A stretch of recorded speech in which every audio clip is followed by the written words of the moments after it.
so strong. The world is relentless, the city won't sleep. It hardens your soul, brings you to your knees. But we can face it all. With our fearless hearts, we could be ours, and we could live for 1,000 years. We could be I'm amazing. Stream heard that. Alright, hello stream. We are in fact live and ready to go. Or just And about. I'm amazing. Yeah, and Rifkin's amazing. He was so quiet despite not being muted. He's so good. There's a treat. You want a treat? There's a treat. I behaved myself. Yeah. I earned this. Alright, so we do have the players in the lobby, and they're ready to go, actually. So, that's nice. This is a nice change since Tuesday, where we were a little caught off guard. We were, uninformed that it was going to start earlier, and we didn't have all the correct stuff up, but now I have info, I have the brackets, I have all the audio working. It's beautiful, and I'm going to double check to make sure I have the right overlay, just in case. Yay! Everything went beautifully. And we're going to get in the game now. So this carries on through the round of 8, I believe, correct? Yes, so Tuesday we cast the first 2 games of the round, or sorry, I guess the third 2 games of the round of 8s. How do I want to? No, I was right the first time. Yeah, because there's 4 players. Yeah, I was right. So we did the round of 8s Tuesday as well. This is going to finish up the round of 8s and send everyone into those semifinals. Now the winner of this, and this being Toronto versus Temple, will go on to face, let's see here, UT Arlington, which we did see Tuesday. Arlington looked fantastic when we saw them as well. Just to note. Yeah, everyone left is pretty damn good now. Let's quickly do the intros. In the bottom left, as the Orange Zerg, it's All In to Win, who is playing for Probably Toronto. Temple. Oh, I was gonna say they got that lovely T right there, but they're both T teams. Yeah. Oh, okay. I was about to say. Close enough. I will definitely playing for Toronto then, but also representing Deadly Gaming. It's going to be the Red Terran player, Zero. Yeah. I kind of remember this name from, I guess it would have been 2 weeks ago when we cast Toronto's round of 16 matches. I remember Zero, the Terran player. I also remember some of these other names like Atlas. I certainly remember for Toronto. But again, if, we always do this, so if you are new, which, I mean, at this point, I don't know. I don't know if anyone's new anymore, but just real quick, it's a best of 7 I've seen on the overlay, where in the first game, all the maps are preset, and all the players and races are preset as well, except for the ace match should be going to there. Now, we've had a lot of good strings of, really good matches that have hit the ace match, so I might expect it, but we do also have the scores up and ready to go. But before I want to talk about the scores, a little more about the abstract of the tournament, it is important to note that our Zerg player is early gas pool versus a Terran, and is just going for a 1 base Baneling bust. Well, I mean, his name makes sense. Yes, it does. All-in to win. But, there are better all-ins. I'm just going to go ahead and say it. The Baneling all-in has 2 problems. One, it sometimes can be easily scouted despite getting earlier gas and earlier speed. Like, the Reaper could still get over there. There it comes now. And then 2, if you go for Hellions, technically you've already kind of countered it. What you have to do with the Hellions, however, is actually mic with them correctly. And that's only if you're going for Hellions, of course, which, I mean, the factory is not even being thrown down. He's holding off on it for now. Oh, there we go. Just a little bit of a mistake, and puts down that bunker at the very least. 2 bunkers.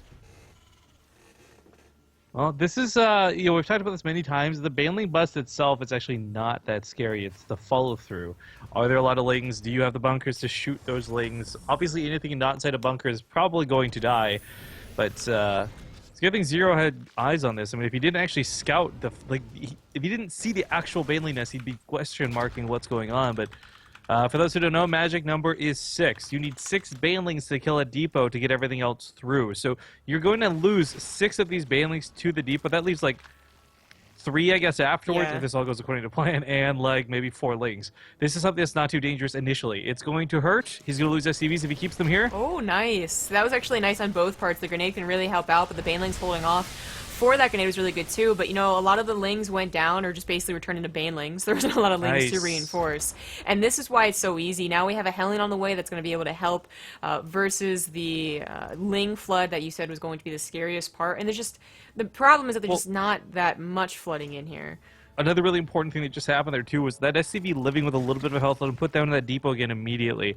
Not that there would have been a lot of follow through, but now there's a wall. This is going to require 6 more banelings. Yeah, which he is having even trouble to getting to. So 5 now, but the 6th one hatching and having to run away from a Reaper. Now the good news is that Zero did have to cancel his command center. Well, good news for All In to win, at least. And that Reaper does go down. I did want to scout whether he was going to try and macro out of this, but on a 1-base Baneling bus, there's not much macroing out of it. At the very least, Zero has tech on his side, and soon enough we'll be able to, you know, actually leave the base with, maybe not 2 Hellions. If he was going up to 4 or 6, he would be able to, but looks like he's going to go up to a tank drop, which is fine as well. I mean, tank drops also help you to clean up any errant lings or banlings you see kind of idling in the middle of the map. It's the safest way to go about it, of course. And I think for Zero, even if you don't scan to confirm, and he does scan to confirm what's going on back at home, you know that there's not going to be a lot of follow-through. Like, you're not going to one-base layer, you're not going to be bringing in a Nidus Swarm or Mutas or anything quite so crazy. You're still just dedicated to this giant-ass bust. Now, it looks like All In to win, really, this is going to be his last chance to win. But with a tank here, a couple of Hellion shots, I mean, if the depots go down, I think that's the most the damage should be dealt. Yeah. This should not work. Zero has everything set up. I mean, I think All In to win is probably hoping he wouldn't follow up Oh, scout nice bait and with then those try lings, and be a little bit too greedy, but he did scout. The tank could have gone down. That almost was a mistake, but it does live through the banelings. Oh no! Yeah. Oh, okay, it's over down. Well played, GG. GG. Zero. I think the first game here for Toronto. Yeah, very nice. All In to win. Just, I mean, it's, I know, sometimes an All In like that can work, but that's like once in every hundreds of games, I feel, or on ladder, basically. Not if you've been watching my stream. Really? You lose to 1-base Baneling bust often? Actually, not often. I've been losing to a lot of 2-base Baneling busts, though, which have been really tilting me because Frozen Yeah. Temple has this really horrible natural base to try and hold. 2-base All-Ins, I can see. That's where, like, Hellion control, if you go for Hellion, is really important, or just, why is Preon Terraces at 12? I'm a little bit worried about tonight, though. I don't know the lineups because you get all the information. I don't, but apparently on my ladder adventures leading into the cast tonight, while I was streaming, I ran into 3 people from the CSL who are like, "Aren't you casting me tonight?" Like, it was like a fun, real review question mark. Yeah, aren't you casting us tonight? And I'm like, I don't know. Maybe. It is worth noting I did not beat a single one of the CSL kids, though. Oh, well done. Done. I know, I nailed it. I nailed it right into that grave. Yeah. Next up, we have Centaur WA versus Alex Anki, which I don't see. So, you know, what's up? I guess one more note on the whole Baneling bus thing. Another thing that was pretty weird / important / you might be able to call it a mistake, was that our Zerg player didn't use those earlier lings to start kind of the snowball effect. I think the only way that a ling all-in like that would work is if they were so caught off guard and just constantly scrambling around that they forgot the follow-up scout, which he was banking on after the all-in failed. But if you send the links first and you dodge the Reaper, they cancel the command center, which I wasn't expecting. They brought back the Reaper, but I think he just honestly was not anticipating an SCV scout. So that was definitely the most important part of that game. And I guess it is, you know, it's fair to say that most Terrans don't SCV scout in this matchup. So it's not that all in to win was, well, I mean, his name is all in to win, so maybe that is the only thing he can depend on, but it also could have been really good if that SCV was just kept at home. I mean, the argument could be made, not that it's likely, because again, it's more of like an Archon mode thing, and we do see people like Bunny, however, still do, you know, like tank drops. Like, I mean, you mentioned it during the game. He had to cancel the command center. He had to make a lot of last-minute like concessions to make his defense work so well. But let's say he did decide to do like a one-base tank drop, like that was his plan all along. That's something that could have like accidentally countered that too. There's a lot of ways this could go outside of the SCV scouting, but it was very critical that that SCV saw the Banley Nest. Apparently, both players are a little MIA though, so we're kind of just waiting. Yep, still looking for Centaur and Anki. Up there, Centaur. So Temple has their player. We're waiting on Toronto's. Not in too big of a hurry.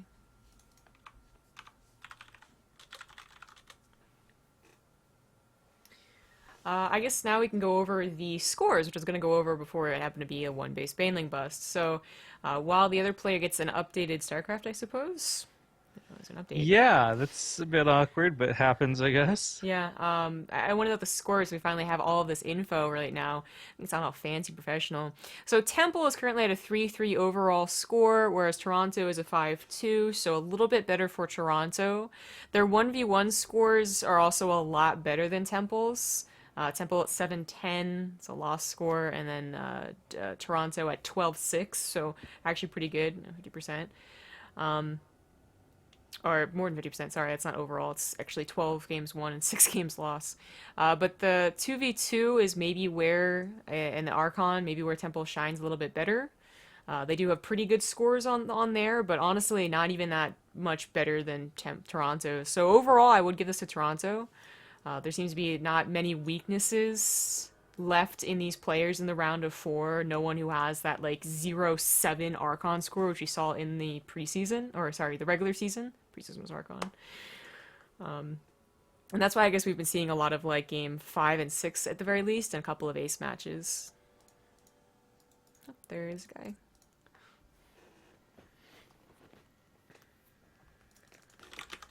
It's going to be a TVP? Yeah, confirmed. Yeah, TVP. And, yeah, Centaur asked, damn, that game's already over. And, yeah, his teammate unfortunately lost, so he's like, damn. There's a little bit more riding on him, but it's a best of 7, so you're only going to really start worrying as Temple if Centaur also loses. Then you're like, ah, shit. Well, gold base map time, yay! Yeah, Prion Terraces. Same map order as Tuesday. They change week to week in the order and a little bit in the actual maps. Like the 2v2 map always changes, but this is still the old map pool as well. Maybe we'll get an update for those finals. There's a couple of reasons for and against that, but I personally hope that it does change the new map pool for the finals. Alright. Spawning down in the bottom right, just talked about him. He is the Green Terran Centaur. And his team is currently down 1. And thank you, Zamgar, for leaving me Toronto, representing Canada in the top left. It's going to be Luxanki. Remember this guy? Yeah, the president of China. Yes, exactly. But you refuse to believe me I about don't know. It's still like up I in had the a air. reason to lie about something like that. That dude looks a little bit Asian. I bet you she'd buy it if I said he was the president of China. She doesn't know what a province is, after all. Geography's not her strong suit. I wouldn't buy anything. Look, we don't have to worry about provinces. I think maybe Rhode Island. What about Rhode Providence. Rhode Island's Province. capital is Providence. Oh, It's the terrible. only one that I know.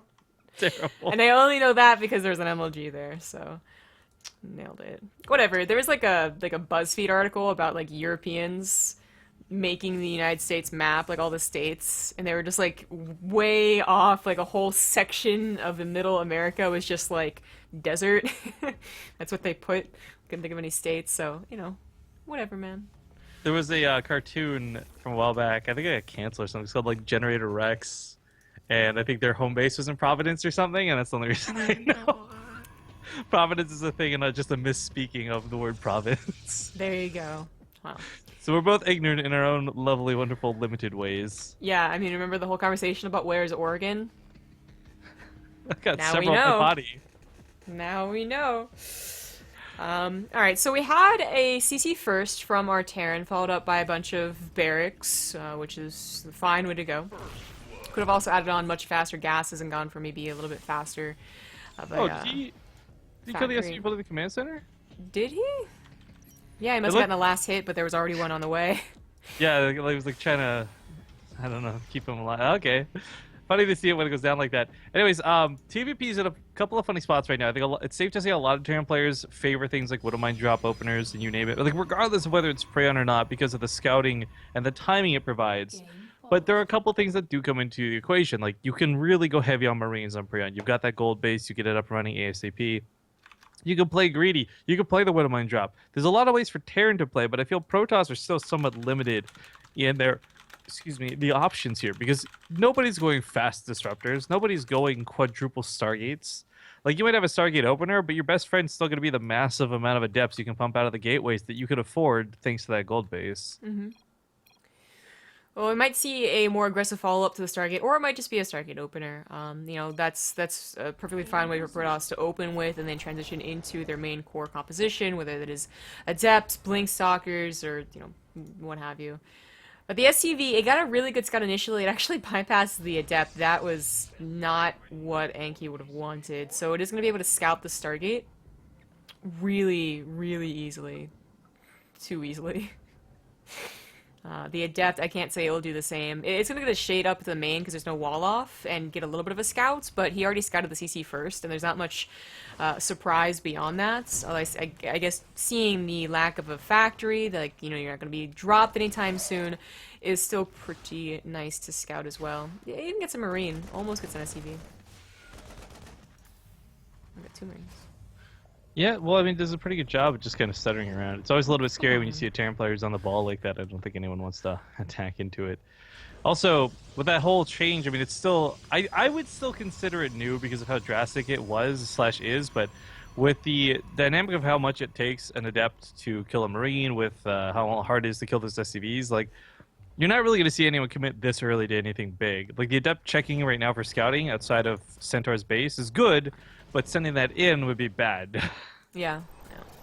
Now, Centaur's SC finally went down. I was looking at that. It was on the ramp, but it did get the scout on the Oracle. Well, you assume it's an Oracle. So the Marines are in the main base, accidentally following an SCV, though. Oopsie. And then, okay, Marines are going into the natural as well once he was sure. I guess the front was secure. And that Oracle should be doing no damage, but you know, at best, it should live and continue to, you know, use Revelation or Stasis Trap or come back later as the Marines push out because Centaur is not bothering to get those turrets up yet. In fact, I don't even think he has an engineering bay. No. Oh, there it is now. This could be a mistake to haunt him, depending on the Oracle control. It does take out an SCV building the starport, always a little annoying. And even kind of circumvents the Marines to get another SCV, maybe the one building the engineering bay. Oh, tap, tap, tap. There you go. Four? Ring around the rosy. I gotta ask you, as a fellow Terran zombie grub, which is more daunting and frustrating to you? Losing, let's say, 10 SCVs in the mineral line, or losing 4, but all 4 of them were building structures? 10 SCVs in the mineral line, man. Like, if this was Brood War, I would say the structures for sure, but it's not that difficult. So tilted when you're like, okay, I put a guy back at the starport. 2 minutes later, you're like, why the fuck is the starport? Oh, god damn it. Nah. What's so inducing is not recognizing your mains under attack. Like, if that ever happens to me, that tilts me so much more. Like, oh, I'm so dumb. I'm so bad at this game. I didn't even notice an Oracle flying into my main. I've actually been getting a lot of luck going for one-base Liberator builds versus other Terran, because they are seriously not paying attention to their main base. So, you're the type of person I hate, Ben, because that's been happening to me a ton lately. Not that I've had trouble with it, because I do a really gross build, but like, it's like, I keep seeing this, I'm like, why? Why are you doing this? Who does this work on? Like, it must be people who do normal standard builds, like... It does fine. Like, I've done it against Reaper expands, I've done it against other one-base builds. I mean, it actually does really well. The Oracle's still being quite annoying. Turrets are down, though, so at least there's no worry about losing that mineral line. Just a matter of cleaning it up in a timely manner. None of the natural. In fact, the Oracle should really be testing the natural, but there come the Marines now. We did pop a stim, so, you know, it's never really what you want from an Oracle. We have a Warp Prism as well, so maybe a little bit of, you know, multi-pronged aggression with the Oracle and Warp Prism. Anki got that big burst of production kind of earlier on, so that third base providing even more of a mineral boost. Not the gold, you know, didn't get too greedy, but still fully saturated is scary. This drop, a little misdropped. Whoopsie daisy, sorry Marine. But it is a double drop. Big warp in of Adepts. Platoon overcharge. Maybe pulling back a little premature, but they did have +1 and Resonant Enclave, so they're better than the average Adept. Well, the +1 actually probably being the most important factor there. If there was no combat shields, but with combat shields done, it's just nice to have that Resonant Enclaves. Kind of like a built-in mini stim. But the problem I see right now is, like, you've got a Terran player sticking on 2 bases, and this is fine. We've talked about this so many times in many of our casts, where, like, if you stay on 2 bases, you can get some good damage done, then you can certainly still punish somebody who's taking a 3rd and overwhelm someone taking a 4th. But it just feels like Centaur at every step of this game is not like behind, but can't keep up, if that makes more sense with Anki here. Because, like, he's not in a position to do a lot of damage. He's down to 34 workers for these 2 bases. These Adepts are getting some pretty nice harass. They do get cleaned up, however. I mean, look how many Marines there are. I mean, that is a scary amount of Marines, and they have at least 1 upgrade on their side. So, Centaur, it's not that he's losing the game, but that the momentum here is for Enki, who's just constantly been harassing. These Adepts apparently aren't going to be cleaned up too easily. The Liberates have to come back home. You don't really want to half your army as any race, and you don't want to look at different places, you know, than your main army, because what if a storm goes down and you weren't paying attention? What if your medevacs are falling behind, which is exactly what's happening here? So leaving about half of the Marines at home is a big part of his army. It's going to give Anki a lot of extra time to get lots more units, and those Guardian Shields are going to be very important against what is basically mass Marines. A single tank for whatever reason.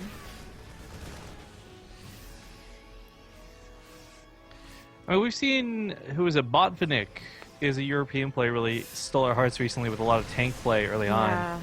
But it's, that's, push towards 2 tanks, rally the 3rd one, eventually get up to, like, even 5 or 6. That can provide a lot of damage. This 1 tank just looks like it's so lonely. Yeah, the Liberators also, well, not dealt with, have been kind of stifled already. It's a bit concerning because Anki doesn't have a lot of supply. He is trying to warp in on the other side of the map, so any warp-ins over there take away from his defensive possibilities here at home. I think he has a lot more time to take here. Yeah, okay, definitely cancel those Adepts. The Liberators are certainly a problem as they're getting on top of his reinforcement point, and now his probes can't escape. I think losing the 3rd wouldn't have been that big of a deal if he was able to save the probes. Once he realized he was going to be, pushed back, he definitely should have sent the probes home. But now, having lost both, Anki is in a lot of trouble, and Centaur with this 2-base build might just have it. I mean, I wasn't convinced a few minutes ago. It looked a little bit wonky for him, but the Liberators are proving pretty good. The Stalkers do pick off 1, they pick off 2, they pick off 3, and this was the biggest thing pushing him back. Now that this is removed from the equation, he can actually possibly fight this army, especially at the top of a ramp. But waiting for more Immortals, getting that army bulked up sizably. I mean, upgrades are fantastically in the favor of our Protoss, but can he actually use them? That's the real big question. Yeah. With only 1 tank shelling away, it would be worth maybe losing a Stalker for a Liberator, but there's also his threat of the Marines now that he's taken his Liberator control back. Yeah, you want to blink in, but you need it to blink away. Like, there's so many ways this is awkward. No force fields going down on the ramp. Doesn't choke this out. Guardian Shields missed. This is a big problem for our Protoss. Yeah, and the Adepts were actually held back by the Stalkers for a while there. But like I was saying, there was Stim. There was finally a Guardian Shield included in this army. Again, a Liberator being a big problem. But the Adepts, everything really did start taking out those Marines. And now a blink forward, the Immortals might not be the most useful, but they're at least army adding in here. Need to target fire that Liberator, though. It's starting to take out the Stalkers. This is going to get really bad, too, because once that +3 weapon's complete, it takes a significantly less amount of Stalker shots to pick off these Liberators. And anytime you're watching TPP, whether it's pro or amateur, oftentimes you'll see Stalkers just be shy of like 1 shot, 2 shots of killing that Liberator. So they end up bleeding 4 or 5 out for nothing. But right now, this Liberator count is being quelled. Not the biggest problem in the world just yet. Immortals did have to pop one of their barriers. The other one's still off of cooldown and available. So an extra 200 health in the front lines there. But it's so hard to get into a position where you can fight this. I mean, picking out that Liberator, priority number 1. I did lose the Warpers on the other side of the field, I believe, and almost lost the Oracle, but I was just noticing, like, he has so much gas. This is where the real problem was coming down to. If he didn't have the peace of mind about a minute and a half ago to throw in Templar Archives, he probably would just run out of minerals, And compared to a Terran who is depending entirely on 50 mineral Marines to do his work and can live the command center, it wasn't going to last well for Anki, but with such a gas bank, like, a couple of Archons would do wonders here. They could tank a lot from the Marines. They actually do any amount of splash damage, which is sorely missing from this army. But he's forgotten that he's had he's had it, I think. So it's funny because both players are pretty much out of money, right? Green's long distance mining, Red's got whatever minerals are left in his main. I mean, nobody really can afford to lose anything at this point, and I think this is where upgrades really, really reign supreme. Okay, yeah. Yes, that's for certain. So Anki getting to +3 weapons is really, really nice, but also those Archons finally coming in, that's going to be so helpful, not just as units, but actually, you know, I mean, not as good units, but just units in general. Like, he has gas, he doesn't have minerals. What does he sacrifice to the Liberator fire, though? That's the really big question, because something's going to die to get these Liberators. And I'm almost in the argument of saying send those probes in. Because they're not on 3 bases. He's not mining anything. His opponent is now, though. And the Oracle's going to realize this in just a moment, but there's a turret there, so there's nothing he can do about it. And I feel like Anki has kind of been forced into this position where if he doesn't go now, he's dead. Yeah. I really like your point about the probes, but he doesn't figure it out and does have to blink in with the Stalkers. His army's not doing a terrible job. The blink is on cooldown. I think he'll be able to push this back. The Immortals almost didn't even get involved in the fight at all. The Adepts kept them choked back. This was incredibly awkward. Yeah, I mean, that's happened again, too. It's like the composition was fine, but the actual engagements have been very awkward for a Protoss when he really needed pretty perfect engagements. These Archons are dealing 47 damage a shot with +3 weapon upgrades. It's almost enough to one-shot a lot of these Marines, not to mention the splash damage. But 9 Marines at a time. 2 more Liberators. I think Anki just won the game. Or, sorry, I lost the game because he just doesn't have any army. There's nothing behind this. The Oracle's out of juice. The Archon's going to come in and maybe kill some SCVs, sure, but then he loses his 4 army units to the whatever reinforcements of Centaur. Look at the main, look at the gold, like the gold. There's actually, seriously, no mining going down. And that's, I mean, the Archon's devastating this army, but it disappears. Yeah, that's partially, I mean, hashtag power of Terran right here with the command center being floated over, but it was also a lot of Anki's mistakes, you know? He could have gotten the Templars faster and had a little bit of splash for the main push. I mean, hell, he could have tried to boost out Storm to take on the mass Marines, which he was scouting for a long time. You know, the Oracle plus the War Prism getting the harassment in. That's actually a huge point in this whole game where there wasn't really a lot of Marauder use. I mean, it was Liberators, Marines, and a tank. Like, that was the main composition here. Yeah, and 1 or 2 storms did it on wonders, and certainly he was banking a lot of gas, as we saw, and he still is, so it should be nothing but Templars, but the problem is that he really doesn't even have enough minerals to get Templars, and that's saying something. This is also a situation where pure Archon won't cut it. Yes, they've got a lot of shields and they can soak a ton of damage, but there's going to be so many Marines shooting at them. And they don't have armor upgrades, they don't have plasma shield upgrades, they've only got 10 health anyways, wouldn't matter. They've got damage, but that's it. They're the biggest glass cannons on the field. Yeah. And they're not really that glass. Yeah, plus the Liberators will be a big problem. I mean, they can take a couple of shots as, you know, one of the few units that can from Liberators, but, oh, well, unless they clump up like that, that was actually really great for the Archons. Yeah, but even then, the Marines chase us back, and Overcharge goes down. He's going to fight to the best of his capabilities and fight to the last, but that is the last. GG. All right, well, that was a close game, and Anki he had a great start, and then, like, the start of a mid-game as well, but that push he was not prepared for. So that's going to be a tied series now at 1-1. Yeah, of course, now we go into my favorite part of the evening, which is going to be the 2v2 match.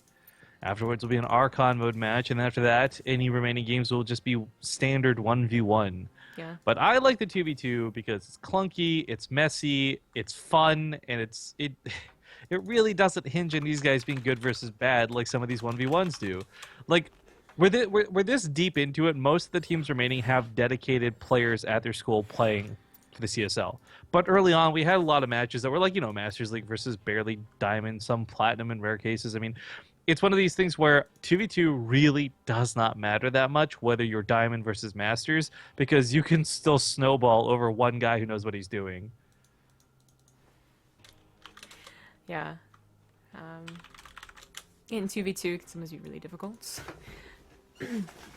But we're already halfway there, 2 people. Oh, well, and you.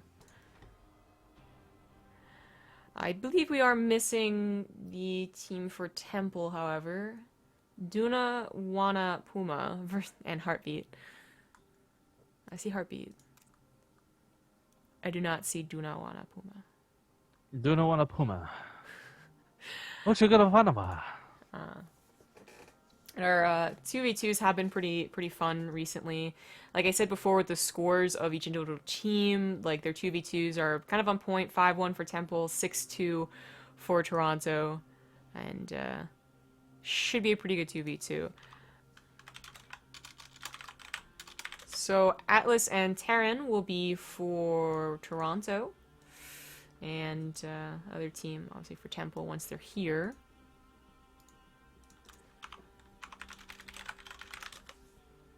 Oh, and apparently Sam Crow is the other guy. Now we know. Now we know. Well, we'll get this one started in just a moment. We've seen Seething Jungle a couple of times. Yeah. There's basically two maps that they've been using. Again, the old map pool does include 2v2s, by the way, as there was a big map pool change, which was desperately needed, at least for 1v1. But Seething Jungle, and then I can't remember the name of the other one for whatever reason. But this one is what you'd usually see in 2v2 maps, which is, okay, you share a main base, which is better than some other maps, but you don't share like a natural. There's not like a, a safety natural either. It is about a lot about aggression, as 2v2 usually is, but especially with a map like this. The other map that we see, which I can't remember, does have actually all three bases kind of in a safety location, one only kind of jutting out a little bit, and I think that's the more preferred 2v2 map. But I don't know, the amount of action you get from a map like this, it's obnoxious if you're not an aggressive player, but then it's really great if you are.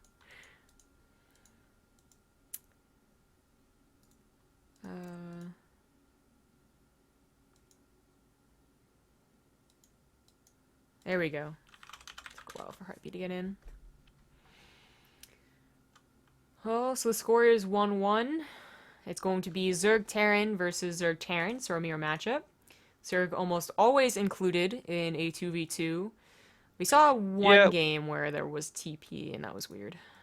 Yeah, that was actually, I didn't even notice that you had brought it up, but I think one of the things I have been enjoying is when we do have two Zergs in a game, one just seems to always want to get aggressive. We've yet to see two Zerg players really sit there and be like, you know what? Let's just both take 3 hatcheries and be greedy or something. Like, it's a 2v2, the landscape's different. You got to play very, very different. Well, I thought we were going to get started soon, but it looks like one team needs some way to communicate with each other. So I'll just go back out of game. Hello. It uses TeamSpeak. Isn't it all about that Discord?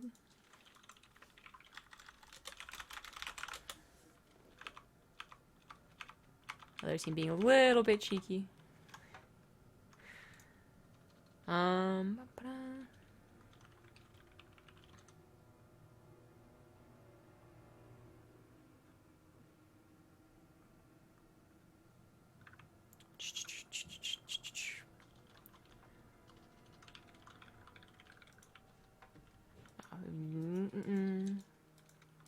I am debating going to a break or not. I guess they didn't think that the two games would go as quickly as they did, so they're not prepared with somebody to communicate with each other. Believe it or not, this is the first time we've had a problem with 2v2s doing this. It's also the first time we've had all 4 people in the lobby and been unable to serve. Yeah. So normally, it's not this much a problem. Either the other teams were already prepared, like, and certainly that's what I expected, as, way back in the day I used to do Clan Wars. Our entire team would already be in a Skype call, and we'd watch the stream together, and then we'd, congratulate the guy if he won, whatever, when he came back. That's just how I figured it was going to go, but I guess if that's not the case, they're not going to be prepared already on Skype or Ven or whatever, and need to figure it out. I mean, there's communication in StarCraft, but no one uses it. This is when you actually grab your phone, have it resting on your shoulder like this. Yeah, I got this. Yeah. I got this, yeah. Yeah, actually, it's a common almost meme with folks at Blizzard amongst the people who are around initially, but the StarCraft 2 invoice was never a great idea. It was never implemented well, and they never worked on improving it. But they also kind of just left it there. It's like you just sweep it under the rug or like hide it behind the mattress. You're like, I hope no one notices. Dude, I guess I knew it existed from the start, but I didn't realize people used it, and really no one does, but I accidentally, no wait, I queued a 3v3 on purpose, but then the 2v2 team had queued a 3v3 on accident, and they were talking to each other using Starcraft, and I was like, so I heard it, You're like, what's and happening I was right like, now? what is happening? And they like tried to talk to me, and I was just like, I'm not talking back. Like this isn't gonna work. It's not happening. Anyway, we're finally into game. I guess everything's sorted out with communications. And in the top right on Seething Jungle, currently the score tied up 1-1. It's going to be the red Zerg Atlas and the yellow Terran for, I believe, Toronto. It's actually Or Temple. Tehran. No, Toronto. I'm sorry, Tehran. Distinction in the name, very important. In the bottom left is going to be the challenging team. The combination of Heartbeat and Simcro. Semco. As you Or can see, Sampro. okay, other one. As you can see, the Zergs are going for both like fairly early pools. Certainly on one base. Anything other than that, and you're playing a little bit with fire. I suppose the Terran Zerg team could get away with it, as you know, Terrans can wall off at the front, but not this Terran. It's an Olivia Terran right here. Nobody here is going to understand that reference. We're not on Base Trade TV. You're aware of that, right? Even people on Base Trade TV wouldn't. We weren't streaming that game, were we? I think we just making fun of Olivia, poor holy moly, that they could just kind of roll with it. But anyways, we got Lings coming out of red. He's not going for an expansion. With this many barracks coming down, him and his partner are certainly looking to tussle. Now, we've actually seen, and this is, again, a big part of why I love 2v2s, we've seen this go back and forth. Like, we've seen instances of the aggressors get ahead and then fall off, and the macro ends up winning up behind it, getting, like, a couple extra Reapers here and there.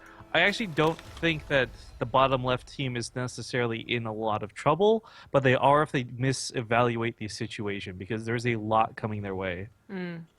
They should be fine. 3 Reapers versus 3, and then the Zergs like barely, seconds away from each other when it comes to speed and ling counts. Of course, the one problem would be like the aggressors could potentially get a cancel on this base, maybe for free because they don't want to.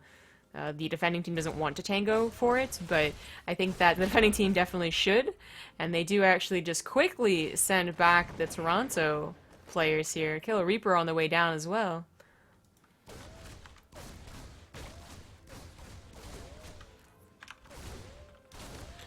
So a lot of scuffle going down here. Heartbeat's speed is seconds away. Like I said, it was seconds difference, so this was an important part. But he just had more Lings. There was more Reaper cover for his Lings as well. And Toronto's not doing so hot right here. They might have to change gears. We have Heartbeat adding on a Baneling Nest, and Atlas not so much. So Atlas could get ahead in the drone counts, which he's not actually even doing. It's Heartbeat the one that's kind of coming up here. That's a boss-ass drone, by the way. He's like, I don't got time for your shit. I gotta mine these minerals. Yeah. This is actually pretty scary for Terran and Atlas. Tehran. I said Terran. Terran. Tyrese. Anyway, the Reaper fight goes down. Grenades going down left, mostly left actually, not even right. But the Lings go down more importantly for Heartbeat, leaving the Reapers all alone. And I was scared, I thought Heartbeat would come in with Banelings and a lot more Lings, but not so. And suddenly, I mean, this thing really snowballs. Reapers in general really snowball. And Atlas just, Samcro just lost all of his. Yeah, and now that there's the potential for a counterattack, we're gonna have to go back home and maybe hold this. I'm not sure if Red's got this in the looks like he does. Yellow, though, really does hold the power right now with a significant Reaper advantage. Even with those Banelings getting those amazing hits, it's still gonna be hard to contest this many Reapers. Yeah. I think I really like what Samcro is doing, realizing he's lost his Reaper counts. He didn't stop making Reapers, which is probably the best scenario right now, but he also didn't just rally them forward to help out those Lings. He did try and keep them on the high ground, but I guess realizing he still would have lost the war, backed off from it, and is still going to lose the war. I mean, it looked like the snowball effect was going to come for Temple, less so for Toronto, but now Toronto's Reapers, Yellow's Reapers here, really going to work. Reaper hype? Yeah, Reapers are pretty good. Atlas continuing to flood with Lings, same with Heartbeat. one of the big things here is like these Lings only really need to soak 1 or 2 volleys for those Reapers to get massive leads when it comes to these fights. The grenades, as we have witnessed, aren't really playing huge roles. They're helping out, sure, but it's the DPS from the Reapers' guns that are doing the most. Without any Lings to guard them, they have to run away from Purple's own Lings. There's finally some Ling cover for them as well. Heartbeat's going to try and transition here. Which It's 8 could Reapers be to 4. It's 19 Lings to 6. I mean, it's looking better for yellow and red as time goes on. Yeah. The Roach transition could really help, especially adding a couple of Ravagers, but, you know, you're also dedicating something to not Lings and Queens, and it could detract from the defense. I mean, already Samcore's having enough trouble. This might just be it. He's starting to produce 5 Reapers at a time, however, so given time, he will definitely advance over Tyran, but Tyran's also teching a little bit harder. Right, very important to note the advancement of structures behind this. That Queen finally goes down. If this base falls, that's going to be huge leads for this team. Drone counts are 15 for red and 22 for purple, so looking a little bit better for purple if he can recover. Roaches are on the way. That's going to help a ton. But if this base goes down, that's not going to be good. The Reapers are trying to decide. The Roaches pop out, so if they do want to take out the Hatcher, they can take out the Reapers first. They go instead for the Terran production, the Terran Reapers, and that might work out. Oh, the SCVs will get slaughtered. Oh no, dear. Ling's splitting in two. The SV count was kind of similar leading into this, not so much the case anymore as he gets to this mineral line. This forces the fight. Now the Reapers no longer can kite around it. Teal has to defend. So many grenades go off, so many SCVs go down. 13 are all that remain. Yeah, I know, by the way, the Lings are on top of this base where the Reapers could not because of those Roaches. Roaches go down, Hatchery goes down, Command Center is probably going to be lifted here thanks to the number of Reapers. And, well, again, we have that tech on the way. We have an expansion down for Tyrant as well, actually saturated. And this one's starting to get really low. Oh my god, lift. Okay.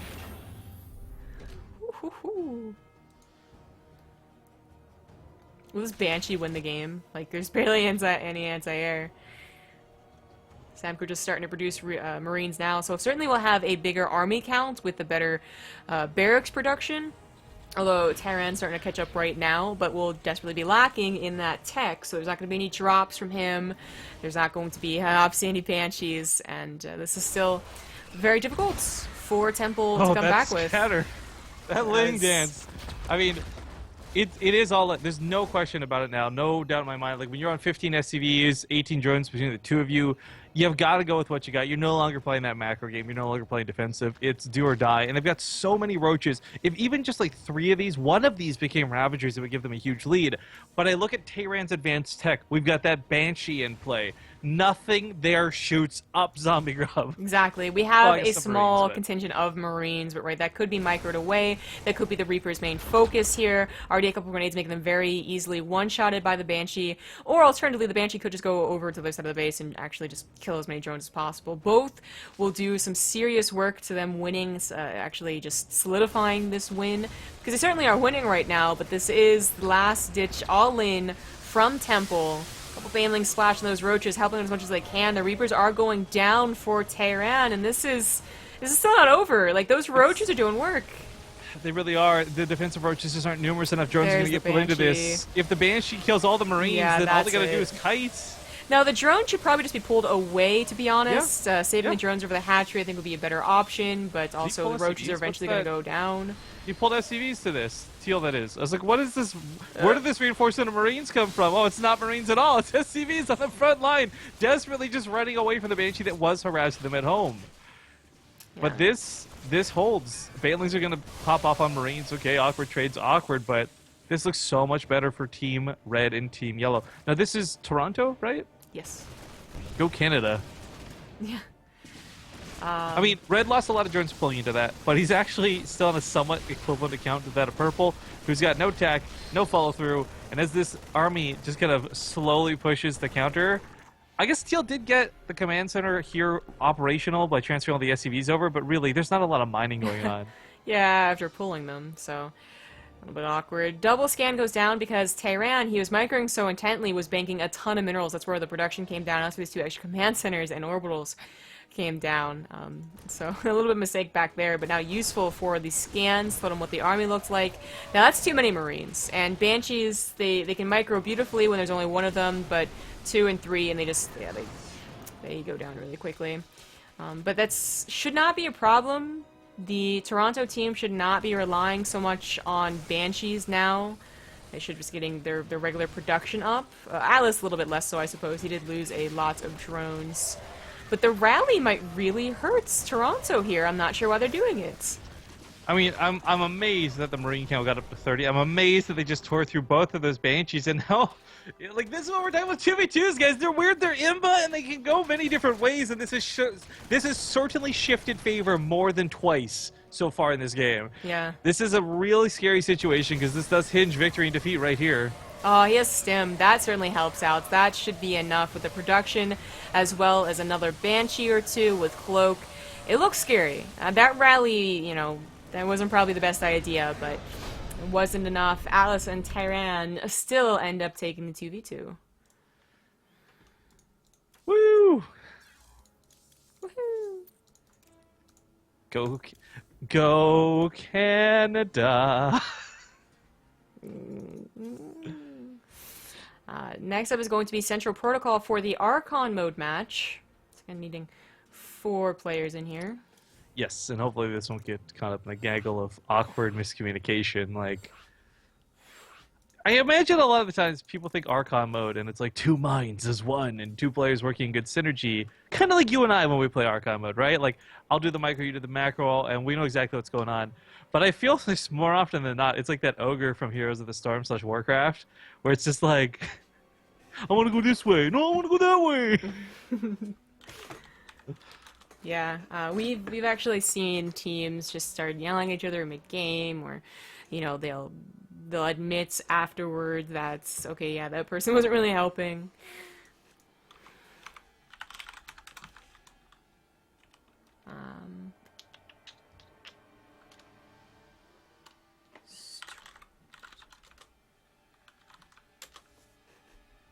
And then okay, so we're gonna see 2 repeats. Centaur, who was game number 2, is coming back. That was the Terran. And then Atlas, who just played in the 2v2, is coming back. Poor Holy Moly decides to tune into one CSL cast, and you had to take shots at her. Yeah.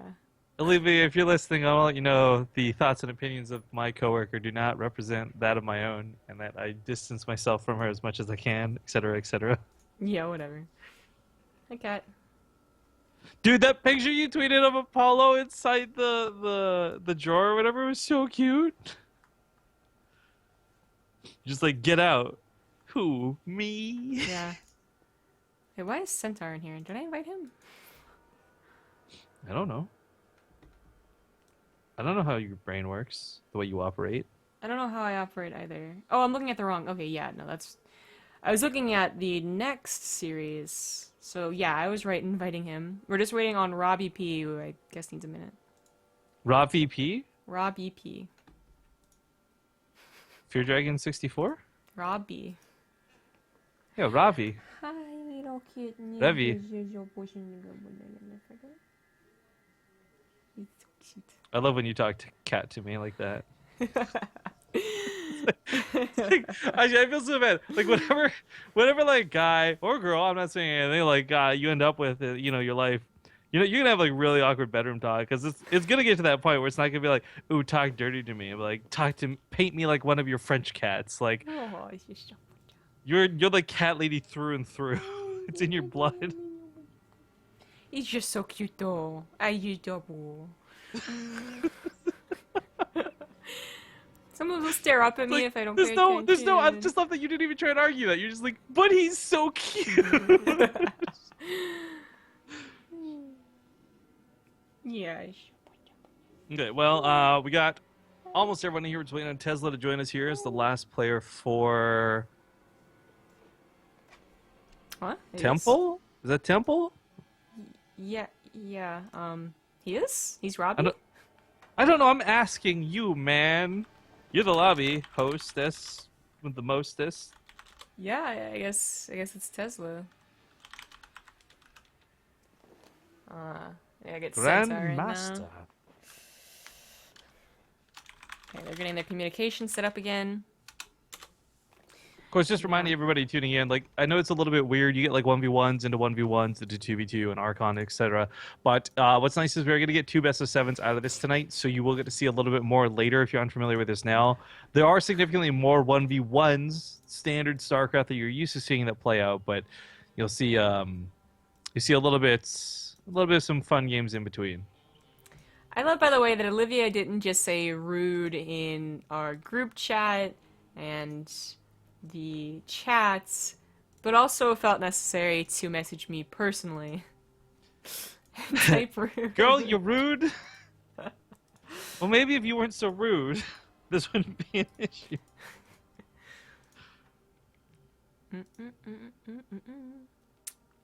I bet you judge her for all the boys she's trying to get with too, huh? I judge her for other things. For so many other things. There's no judgment. There's no judgment. I judge her for so many other things. Alright, so they're just getting their Discord set up, and hopefully this won't take too long. We'll get this party started for the Archon mode match. So Archon mode, I think, is pretty self-explanatory. We're well past the point where Legacy of the Void's launched. I think people have at least heard of it, even if they haven't watched a lot of or even played a lot of Archon mode, but again, this is a weird game mode because in some instances for the CSL, we've seen players just straight up have a partner because they have to, and they'll 1v1 or 1v2 and tell their partner, just look, don't do anything, just inject, don't mess with anything. I got this. And in other instances, rarer instances, funny enough, we've had some pretty good synergy between teammates. Mm-hmm. It's sometimes, as I said before, like they admit to it or actually say in game. But then sometimes I feel like it's obvious something is wrong. You know roughly the skill of both players, so you expect roughly like a certain skill on Archon, and instead you get odd build order choices, like clear miscommunication. They definitely scouted an Oracle, but for some reason they're preparing against an Adept all-in, like type deal. And it can be obvious, but you're just never 100% sure. I love that you're like, for some reason. You're like, no, it's because one guy argued with the other, and now their build screwed up. Like, there's a reason. Not some reason. There's a very concrete reason. And it's usually the other guy. I think more often it's not that the guy was like, Oracle, prepare for it. And the other guy's like, no, I saw a bunch of gateways and Adept all in. I bet it's more like the guy who was supposed to scout just didn't say anything. And like the Oracle comes in, and the guy's like, come on. No, I can actually say that's true, because you and I remember the hardest thing we had with Archon mode to start before we did well was communication. Like, either I wasn't telling you what I was scouting well enough, or you weren't conveying to me what you were building, and it really did make it hard to play off of one another rather than with one another. So, I mean, it's a silly little jab, but it's a very serious thing that does happen. Mm-hmm. Oh, so Zombie Grub's a terrible Archon mode partner, guys, just an FYI. I'm an amazing Archon mode partner. I carry Fear Dragon. No, I'm just kidding. You see, you watch your mouth. Watch your tongue. I played with this one guy without even speaking to him, and we were like gelling. Like, it was pretty good. Oh, he's so cute. Zombie Grub, I really just don't care if your cat is adorable. I get it, okay? Your cat's cute. Yeah, be jealous. Okay, so Tesla's ready. I was gonna say, the best part about Apollo is not how cute he is, but that he has no judgment when you take naps, because he'll take naps with you. That's the best part about cats in general. That is cat, yeah. You're like, you know what? I was thinking about just sitting down, and your cat's like, really? Because I was thinking about taking a nap on you and now with you. And you're like, yeah, I guess me too. Sure, why not? It's the best. A dog would have been like, let's play, and it's not my style. The worst for me personally is when they get all purry and like it's right in your ear, and you're like, oh, this is just like the best sound in the world. I'm not doing anything today. Yeah, it's so good. Cats are great. Yeah, well, our cat problems aside here, we're going to be getting into Central Protocol.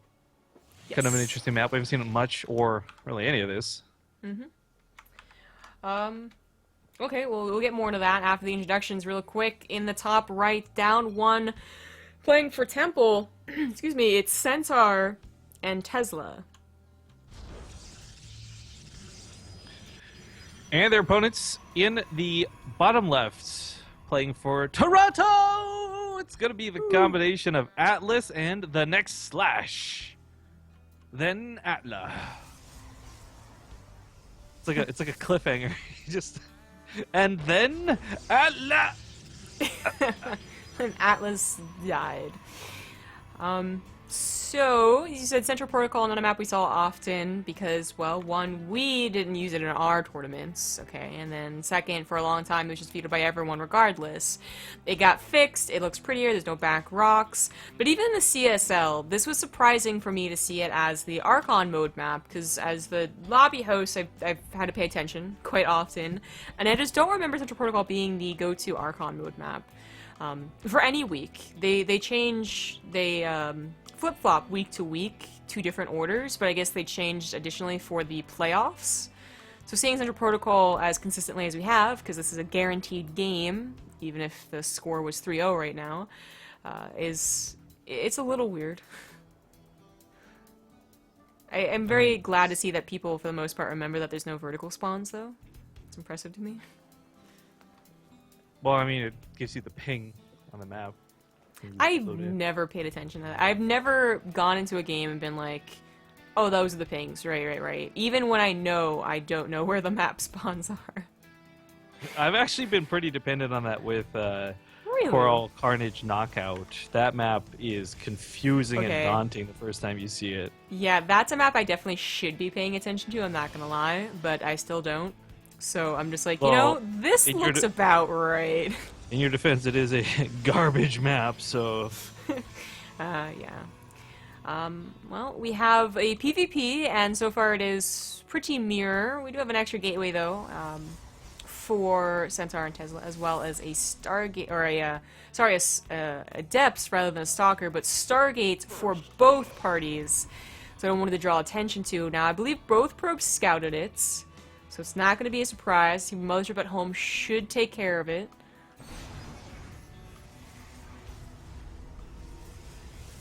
It's a little more concerning, however, for the double gateway adepts, especially being chronoed out, though, that there's not going to be a wall. They could abuse whatever photon overcharge pylon you don't use, basically, for the Oracle, or actually Phoenix in this case. Well, I guess that does make sense. Both of them scouted each other, I was pretty sure, but if you scout your opponent going Stargate... Oh, wow, never mind. Purple Protoss did not see the Stargate. That's why they're going for an Oracle still. Okay, I was gonna say, this is... In HOTS, this was automatic game over. If you got countered by the Phoenix hard, you didn't stand a chance. Legacy of the Void, things have changed, but I think at the end of the day, the one thing that is concerning isn't really right now with the Stargate play. This may or may not even come to effect, but I am worried about what comes next, and if either player goes for Blink right away, if someone decides to turtle up. Because Central Protocol, forget the players and their playstyles, forget that it's Protoss, like, Central Protocol is not conducive to taking a third base comfortably. Yeah, that's certainly true, and that was one of the problems to begin with, but the other one, of course, being those back rocks. Now, the Oracle might still be able to do some damage. Nope, never mind, the Phoenixes are right there. I was going to say, if the Phoenixes go over here, or the Oracle went over there, sacrificing it, knowing Phoenix are out to get 6 kills is still better than nothing, which is what it got here. It got a Revelate off. Kind of odd to see that. But, oddly useful, I suppose. The Phoenix accidentally go back to the main base, give a free scout. Oh, supply blocked. The Adepts, by the way, I did mention this in the beginning, there's no wall or anything, so they could go anywhere. The Photon Overcharge is not, and they saw the Mothership Core chasing them, so they go into the main base, but now Purple's Phoenixes, looking really nice, could pick up the other one just for crowd control. But kills it instead. Oh, but the Mothership Core goes down to the opposing Phoenixes. I mean, she pops off an overcharge, but that's not going to do too much at all. Yeah. I mean, I was going to critique a little bit on the Mothership Core control when it came to the Adepts, but, I was going to let it go. But certainly losing it to the Phoenix without getting any damage from Photon Overcharge off on them, not ideal. Not ideal at all. And, this Protoss versus Protoss game is looking a lot better for Centaur and Tesla, and Centaur's a Terran player. Just want to make note of that. So, I mean, you can play other aspects fine if you're Terran. In fact, I would argue sometimes you can play it better because you've been on the receiving end of Phoenix so many times. You know exactly how they're supposed to work, but... yeah, it is actually kind of funny to see the not Protoss be a contribution to the Archon mode too. Because unlike 2v2, there's no rules like saying you can't have 2 Protoss be a Protoss Archon. Yeah, there's no... that'd be kind of difficult. Okay, we're both Protoss, but, we're going to over Terran. No, but I mean, because there's no stacking rule, right, for the 2v2s is what I mean. Yeah, yeah. Anyways, the Phoenix here looks like they will defend at home for the time being, so it's not too bad. New one comes to the front lines, but a little bit late. We've seen in rare instances at the very, very top level of play, extreme micro with Phoenixes can sometimes have an effect, but even then, that's so very rare. Like, the fact that they can move and shoot really eliminates a lot of control when it comes to these fights. So, very quickly, this has turned a little bit more in favor to Purple Protoss here, Toronto. That's a little surprising. Now, this shouldn't last. There we go. They do accidentally run into the Phoenixes. But as I say, they were chasing the Phoenix out of their base. They took an okay fight, but then they overstepped their boundaries just the tiniest little bit. Take not the worst trade in the world for being surprised, but still, you know, not the best one. And the Phoenix count does continue to rise for both of them. It's weird to see this still continue to invest in Phoenixes, because we've seen this go. Typically, if you are, like, both players going to find themselves in a PvP doing more and more Phoenixes, somebody squeezes out a third Stargate. Somebody squeezes out the Fleet Beacon. But so far, it is just two gates and awkward Phoenix versus awkward Phoenix. Green's losing this Phoenix fight. Yeah. Barely, but still losing it. Do have more Phoenix coming through, but no, that is going to be a loss again for our Toronto team. Now, the interesting thing I was looking at is that the can has been put down for our green Protoss. You do start to bank, I guess, a few minerals, but usually from pro players that we've seen go Phoenix, Phoenix, well, first of all, they just add on like a third Stargate and whatnot, as you were saying, but also, sometimes, at least twice, I believe, we've seen the Protoss, one of the Protoss, actually transition away from Phoenixes, which it sounds impossible to do, because like, it's transitioning away from mutas in a mutas muta fight, but it can technically work. You warp in a couple of key adepts, and they start really just harassing where the Phoenixes can't be, because they're dealing with the other Phoenixes, and they actually transition to, you know, Stalker, Disruptor, or some such. Not gonna happen here. Although we do have 3 adepts looking for a little bit of damage. Phoenix is gonna count on those Phoenixes to defend. I mean, I still can't get over the fact that this is Phoenix versus Phoenix, but It's not going so hot for Toronto, though. I mean, they had a brief shining moment after that Mothership Core loss, and then back down. They're both getting pretty, like, well-timed thirds. So, one other small thing that we're not seeing now, but we have seen, is people try and go for, like, if you're going to stay on this direction, we've seen combination Phoenixes get feedbacked by High Templar, and combination Archons, because they can't be lifted up but can still shoot up. Like, if you really are worried about losing the Phoenix War, and it's not so far gone that somebody's transitioning into Tempest behind it, Archons can be your best bet and best friend in this situation, but nobody heading that direction, still just Phoenixes. Well, the limiting factor right now is, in fact, that gas, with only just, you know, barely any minerals, really, to spare here, especially as they start getting probes for their third base. But if they get all these, you know, all 6 gas guys are saturated, then, you know, sneaking out High Templars could be really important. Right now, they're trying to both sneak out range, however, and probably, as they saturate their third base, going for a third Stargate as well. But I gotta say, like, you know, Green Protoss here, Temple really starting to go way, way far ahead. They've been up in probes consistently after killing so many. They got this third saturated a lot faster, and the cannon defense has been helping out just a little tiny bits. Getting probes at this third, too. I mean, they're not snowballing really, really quickly, but they are snowballing. Yeah. Both players go for Ania Pulse Crystals. To explain why this is kind of a funny thing to see, it does increase the range, but they're both going to have it, so it's going to be the same situation we see right now. The stacking of green, though, is really important.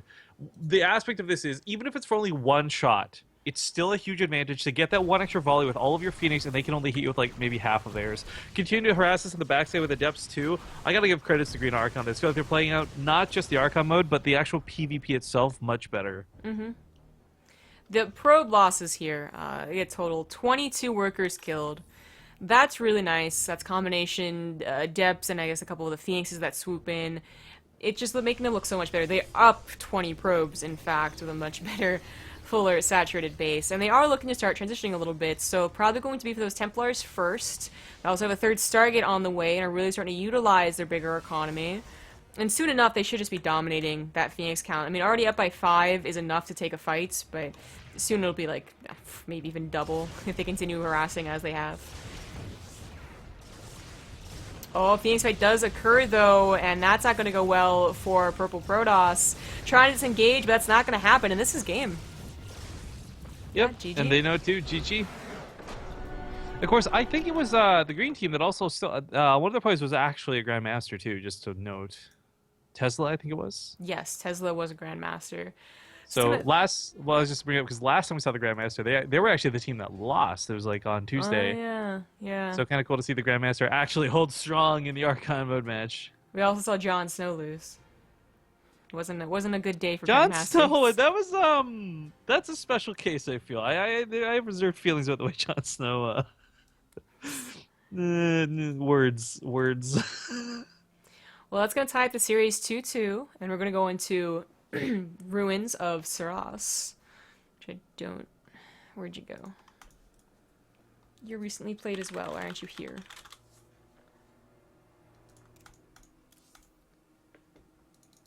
That's going to be who we just saw, by the way, Tesla, again as Protoss for Temple versus Quantum, a Zerg player for Toronto.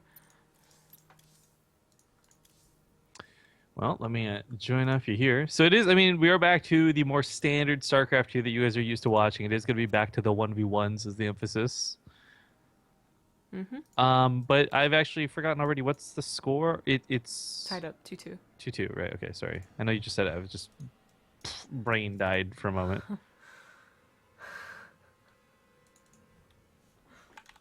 So at this point, it's pretty important to note, basically, whichever team gets the next 2 wins is going to take this home. You can view that in whatever order you'd like, but 2 wins is going to lock it down for their team here in the round of 8.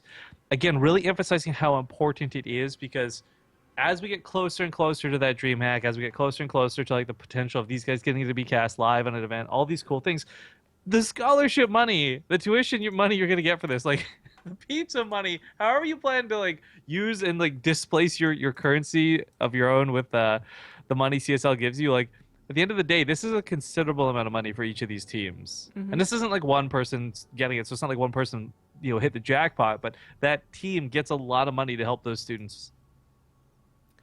Yeah. Having a little bit of difficulty getting players in, despite at least one of them having just played. Ugh.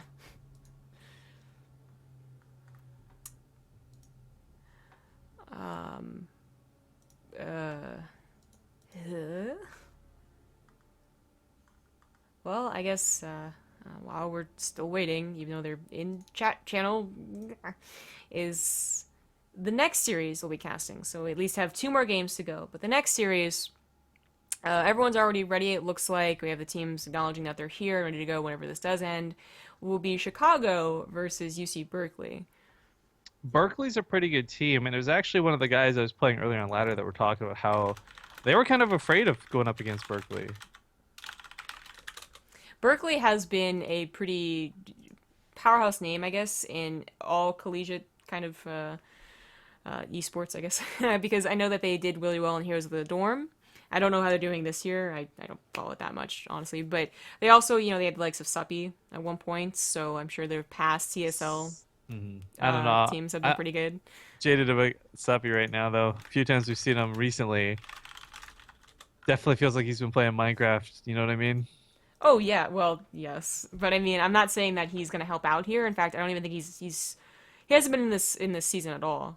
So that was just a name to throw out there, though, is that they have had a couple of really good players. I mean, being in California, it seems like a lot of good players do come from there. So they get around that age, they go to a pretty big college. I just want to clarify something too, so people don't think I was just taking needless shots at Suppy. He's literally been playing Minecraft and uploading videos with his girlfriend on his YouTube. If you haven't checked him out, go watch it. If you're a Suppy fan, they're great. But if you're a StarCraft fan, they're not. Well. Okay, finally they are both ready. We're gonna get into it. The ZVP on Ruins. The old Ruins. As opposed to the new Ruins. It's an oxymoron, isn't it? Not really. I mean, Ruins usually means something old. But it's... I disagree, because you could have something new be in Ruins. It's true. But at least when I look at these maps, I feel like it's like Ruins a long time ago. So something Probably 'cause old, it's something usually new, and then Protoss. Frozen Temple would be something blue. Oh, you. Okay. In the bottom right, we just saw him in an Archon mode match. It is the yellow Protoss Tesla for Temple. First, Yes. this guy not just proving how good he was in an Archon mode match, proving his skill just in general for Protoss. We'll see if it translates here, because his opponent in the top left is a Zerg. Not a fun race to play against right now. It is the purple Quantum. You know, looking at these maps, okay, ruins and all, is there even a lot of ruins here? I mean, I don't guess know. I got a better question for you. I want to see more statues and stuff. Oh, no, that's a Speaking of tree. Tesla, have you seen the pictures for the Model 3? No. I am not a car person, but that makes me want to be a car person. And the fact that it's like electric or whatever is a super selling point for me. I don't know what all it looks like or what makes it so good. You should Google it later. It's like, apparently it's also setting records to like the craziest amount of pre-orders ever, but it's just like a great looking car. What's it called? The Model 3. You probably just Google Tesla Model 3. And No, that's be what like, I'm "Holy doing. shit, Yeah, it's up." exactly. I mean, it looks like a nice car. I'm not like, oh my goodness. What's so great Well, about it? Well, first off, it's electric, which is kind of huge. Yeah, I live in Northern Virginia. Like, we already have pump stations for electric cars at our malls. Okay, whatever. I'm not impressed. I was about to follow up with more things I was hyped about, but you've already killed the first one, so I don't even want to try to convince you. You're not worth Oh, I'm it. sorry. I forgot that you were hyped, to be honest. I thought we were just talking about Tesla cars. No, And now whatever. I feel bad. Good. No, it looks really cool. Like, No, it doesn't. Don't patronize me. Whatever. All right, we got queens coming out of Quantum over oh my here. God. Jesus. And that's, well, I mean, just what's happening because I needed to change the subject. But actually worth No, noting. no, it's- tell me what else you're excited about. I is promise. runes of Sarah's. No, this is terrible. This is like if a girl laughs at you for anything at all, you're just like, nope, you don't want to talk about it anymore. It could be something bed related. It could just be a completely like PC topic. It wouldn't Wow. matter. You laugh, I'm done. So, Wow. anyways, because there's the difference, right? There's like you're flirting with a girl, she's giving you that flirtatious giggle, and you're like, you're in. You're both having the same sort of laugh. There's like the laughing at you versus laughing with you mentality. All right, I'm done having you laugh at me, Zombie Grub. It hurts. I can't take it. Whatever, man. Whatever. Anyways, melodrama aside, the point I was gonna get into is because I forgot, like Runes of Sarah's we haven't seen in a while, being with it removed from the ladder map pool.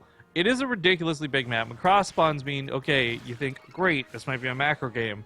But there's two big ticks to make with that, right? Number one being, is Quantum the type of guy to go for a Roach Ravager all in? Because if we're going to be honest, that sort of strategy, I'm going to try and say this as non-insultingly as I can, that sort of strategy and choice doesn't require a lot of difficulty to execute, and it's something that's worked on all levels and against higher level players. If Tesla finds himself trying to macro too hard, he'll be on that 30 supply count when there's 80 supply worth of Ravagers and Roaches barreling down his front.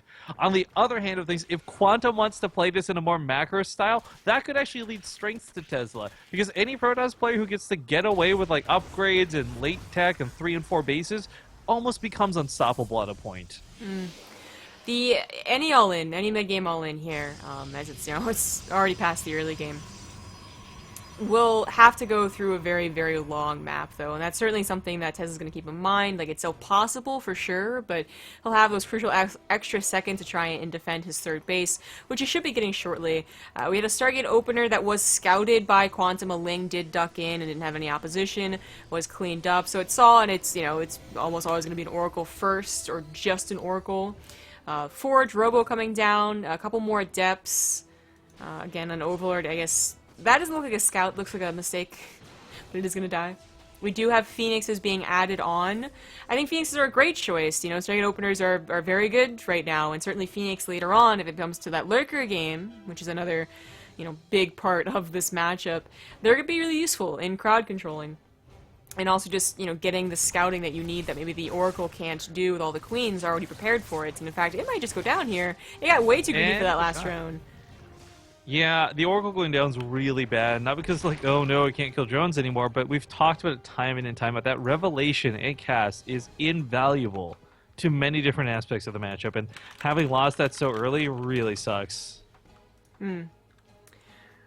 Well, yeah, that's, I guess, by the time Lurkers are out, it'll probably be okay making another Oracle. Oh, pause. But it does suck to lose that. We do have Roaches and Hydras on the way. Quantum did play, like, you know, besides the opener that was a speed opener, pretty greedy. You know, that Roach Worm put down pretty late. Not really worried about an attack here. Screen went entirely black for no reason. Sounds like my experience at Red Bull. Yeah. What? Oh, that's right. So the Archon mode matches. What I hated about that too was once I got done with it, I had so much, like, not hate tweets, but like jabs on Twitter, like, oh, Rifkin had to make up excuses like his screen going black, and I'm like, it literally did. The screen would actually disconnect. Like, what am I supposed to do about that? Yeah, yeah. Of course, that's what everyone went to, but it's true. Like, we probably would have been beaten by the overpowered strategy that was link drops at the time anyway. I never tried to pretend like we wouldn't have been either. That was the thing. I was just like so mad that the screens went off. But yeah, some people like. Yeah. I mean, like there's a small crowd for us, you know, and you could see Rifkin just being like, "What the fuck?" Like raising his hands too. It didn't matter. But oh well. So, guy in chat, by the way, says he was very close to ordering the Model 3, but he didn't have a place to charge it. That was your limiting factor, not the money. Like, what's damn. Hey, how you doing? Yeah. Hey, Ilithus Mythalander, send me a PM on Twitch, man. We can talk later. You know what I mean? Friends. Yeah, you sound like you'd make a great friend. You sound like you sound like you and me especially are gonna be great friends. Anyways, the Phoenixes come across the map. They're looking for a bit of damage. Not a lot to be had. Too many times in 1v1s, and this is where we always beckon back to an Archon mode, right? But too many times in 1v1, we'll see the Phoenixes left idle and the Hydras get underneath them, and you lose a lot of momentum in the game. But on the other hand, in the rare instances where the Phoenix control is good, you don't lose them early on. You have them coming from behind, scoop up Lurkers, scoop up Hydras. It is going to be Lurkers, by the way, as Disruptors are in play. This will be kind of fun to see. Yeah. They're playing a very passive game right now. No mid-game aggression, really not even any early-game aggression. Just getting to that perfect macro point on 3, 4 bases for the Zerg, and getting to that composition. Now, this doesn't bode well for the Zerg, believe it or not. Now, they're going to have, like, maybe 1.5, maybe 2 pushes with Lurkers, where they're going to look like, oh my god, how do you stop Lurkers? But then shortly after, it's going to be, oh my god, how do you stop Protoss? There's a Polish player out there named Guru. If you ever watch him play, he's going to go like 18 or 20 Lurkers. He's going to stack them on top of each other, too. And those instances look like, oh my god, how do you stop Lurkers? Only very few, and like exclusively, I can only think of like Neeb among many that have actually been able to deal with that relatively easy. Everyone else always struggles when it comes to that composition. All the Korean Protosses taking down Zerg and GSL and whatnot. Yeah, you are just on fire tonight, pissing everybody off. How? Okay, so what do you think about Blink? It's alright. I mean, I'm not loving... I mean, once upon a time, I think the mentality of trying to get units like Stalkers around the Lurkers and trying to blink to the sides and sniping things as they jump forward was cool. But it does seem like, pretty concretely, warp-ins of, like, charge lots behind enemy lines are way more effective than engaging Lurkers directly. It's not quite like Swarm Host, but it's that same mentality. You don't want to take the fight head-on if you can avoid it, so go elsewhere. So I don't particularly love seeing Blink. Yeah, I agree. We do see about half and half Stalkers slash Adepts. In fact, not even that many charge lots, despite being charge and not resident enclaves. But it's an okay composition to complement the Disruptors. Certainly this is the go-to composition in like PvP, for instance. But I think that's Charge Lot, Immortal, Archon is where like usual strength really lies. But oh, gets a nice shot right off the bat against the Lurkers, and bye-bye Lurkers! Oh my god, he's down to 1. Problem is that there's still a lot of lings they gotta deal with. The Disruptors are stuck in the front lines. They're getting some decent shots off here. The Sim City's working well as the Stalkers do choke in, but everything's starting to bleed out. Disruptors still on cooldown, can't get these shots off against the Hydras. Brought to the front lines, and Sacrifice, a foot on overcharge, is gonna help hold this position. And these Hydras need to be picked up.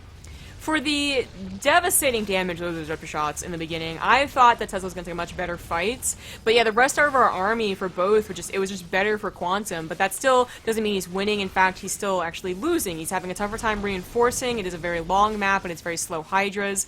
And if Tesla could just get a solid amount of buffer here, and I'm thinking mostly charge lots, not stalkers, this should be an easy cleanup. It looks like Tesla is prepared to give it up, though, because he did go for a really quite greedy fourth, to be honest. So just transfer everything over there. Oh, pretty good shot with disruptors on those links.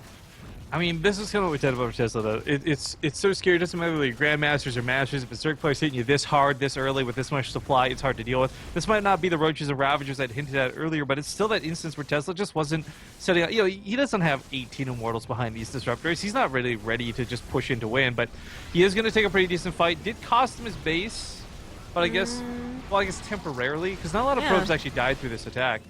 But there's an attack on the left side looking to get on top of something here. Was spotted, though, I believe by his fifth. Tesla's really not... he's not expanding like we used to see from Protoss, that's for sure, and still not usually in Legacy of the Void.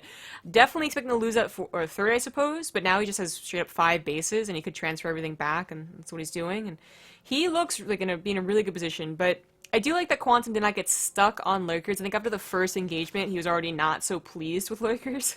After like 8 of them went down to 4 disruptor shots. So he's already on his way to Hive. Lurkers can be used defensively to buy time until you get to, well, whatever he wants to get to. So is it going to be Ultras? That's usually a bad idea because there's a mass amount of Immortals still ready. Not a bad idea here. Looking on top of the Disruptors, so maybe the Disruptor shots won't go off. Certainly they'll deal with everything else with their high amount of armor.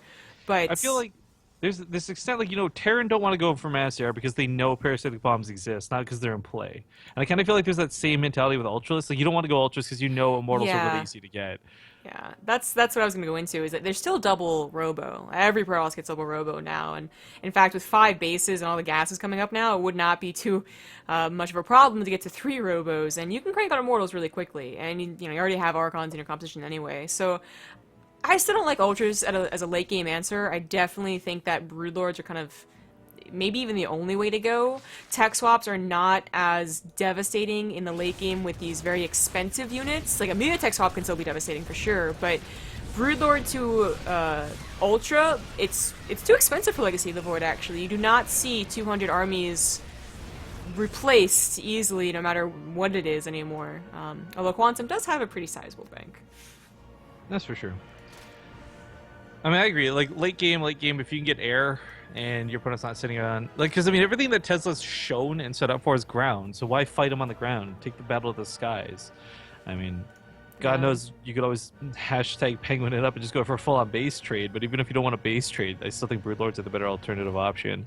Yeah. But this Disruptor army really... I mean, there's so many Disruptors, he doesn't even have to get good hits, he just has to give hits, because by the time he does, the other hits will be off cooldown. Like, he's just got so many Disruptors. 6 is a pretty good number to have that happen, but 9 will certainly be no cooldown. Again, about those Broodlords, about those Mutas, one of the problems that can happen to a Protoss is that they forget the transition, and that, as you see, like, Tesla is just now like, oh, right, maybe Broodlords are on the way, or maybe I'm going to need Tempest in the future. That's certainly the ideal, like, perfect golden armada is what you want to get to, just take some time to. But if Tesla had been going for Broodlords, they could have been prepared already, and this army would have been pushed back, and he still would have been only, you know, with 1, maybe 2 Tempests. Not the case, though. He has to deal with Ultras, which, even without Immortals, his army is still not incredibly bad against. But I do wish there was a recall here. The Disruptors are on the front lines. Oh, dear God. They do take out most of the Hydras, but then they get chomped away by the Ultras. The Lurkers also doing a surprising amount of under damage. You know, the spikes hitting from below. So much of this army is incredibly low thanks to the splash damage of both the Ultras and the Lurkers. So, I mean, this is really daunting to look at as he falls back. He is producing Immortals 2 at a time, Archons 4 at a time. This one Ultra flanks lets him get the hits on the rest of the Disruptors. All the Disruptors now removed from the equation. Quantum! Yo, I don't think either of us would have thought Ultras would work in this situation. You know, you had those double Robos, but the game's so late. They did. It's the mass amount of Archons should be enough here. A couple of Immortals, 2 bust through the mass amount of armor, and actually instantly 3 Ultras go down. Lurkers are attacking the 4th base, but remember there's a 5th and still a fairly healthy 3rd since it was taken away so early. So even if this goes down, the game will continue, and Quantum has to be careful not to get into that hard counter position where he's still going for Ultras, but the Immortal count is growing, the Archon amount is growing. I really don't think that's going to be a problem, because as he takes down these bases, he's also going to strip that money right out of Tesla's hands. And does he know about the bottom left middle? I don't know. It's, well, no, hold on. He's not seen it. No, and that's not a base you typically look for. I don't know if he'll walk over there to find it. I hope he certainly does, though, as he is on quite the momentum lead right now. But his army is getting worse and worse. He's still getting Ultras. The Lurkers, there's no detection. Okay, that's Spire. a little awkward. Spire finally comes into play, though. This is pretty big. He already finished 1, so this is going to be the one that turns into the Greater Spire, I guess. I didn't realize the first one had finished. I guess I should have looked at the air upgrades on the production tab. I'm a dummy, but point of it still is I like the idea of the Spire, because even if it's something simple, like obviously you don't want to go Mutas because there's Archons in play, but even if you did, you're getting around them, you're harassing the Worker lines. Okay, that Lurker, please. Oh, there you go. Because they're long distance mining. He's hitting the perfect hits. Like, these are the perfect lined up shots. There we go. So 17 probes go down, and I wasn't...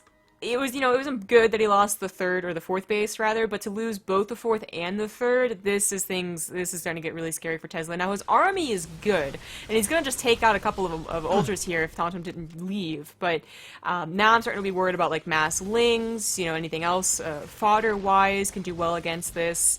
Lurkers can still be okay, especially if you snipe the Observer, because there's only 1 Disruptor left. This is a scary army for pure Ultra, though, and the Ultras are, they're doing right by trying to leave here. Now they're trying to buy time, but they're going down. I don't blame his choice to have gone for them. Like, you saw how well they did in that first army fight, so the thought has to be they'll carry me through the rest of the game, but as we see, it's like the exact units you want, Archons and Immortals, to deal with them. Yeah. Any Ling Floods that come out behind us, Hydra Floods, wouldn't matter. Yeah, the Ling Floods go right on top of the Archons instead of those juicy Blink Stalkers, and Tesla, is scary, but... The game was ending as I was going to talk about. There's also 5 Templar that just arrived in the front line, so there's storms as well. Like, nothing was going to touch that army. Yeah. So, that should have been, I think, a game for our Zerg player, but Tesla ends up taking it, so that's going to be another point for Toronto. Toronto hype. Of course, for either of these teams, remember, first, at this point, whoever gets 2 wins wins. Now it's 1 away. Sorry, that was... Temple. Yes. Temple. Yes, that's right. That's right. Okay, so Temple now 1 win away, with Toronto trailing shortly behind. I mean, it's really it still could Toronto could easily bring this back and take us to Game 7 in the Ace match. I mean, the funny thing about CSL is like, okay, like we've talked about this before, right? These are not the best players we've ever seen in our lives, but they're all around that same skill level, and we oftentimes do see at Game 7. Like, we see more Game 7s here than like Game 3s in average procast, quote unquote. The next members coming out here will be Shiny Gerbil for Toronto and Shiny Gerbil, I love that name. Raise for Why? Temple. Why would your gerbil be shiny though? Like, can we just talk about it for a moment? Like, What if it's like a Pokemon? It's a shiny. So it's like a purple gerbil for no reason. Gotcha. Yeah. This is set on Archon mode. Oh, because that's when you recently play something. Well, even then, why would it be Archon mode? Yeah, because we just did the. That's why I was really like I wasn't questioning you. I was questioning like why was it Archon mode? The same thing happened on Prion Terraces. It was an 8. It was a 12-player map because it was default Archon on my recently played. Oh well. Where's Shiny Gerbil? Gonna ask her in chat, and then I'm going to be right back. Okay.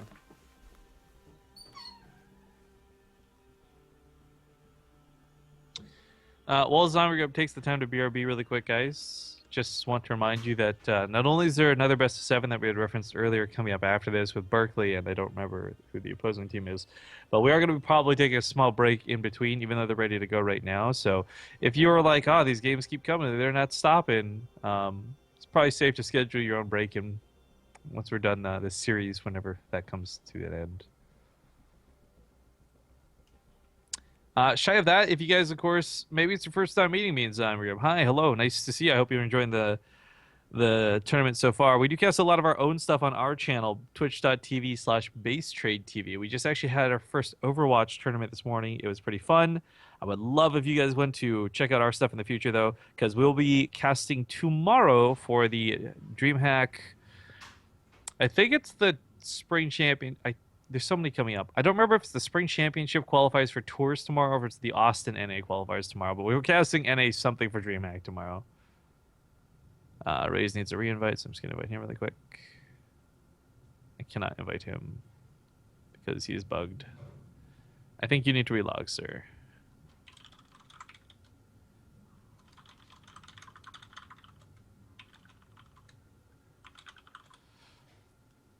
So he'll relog and hopefully not take too long.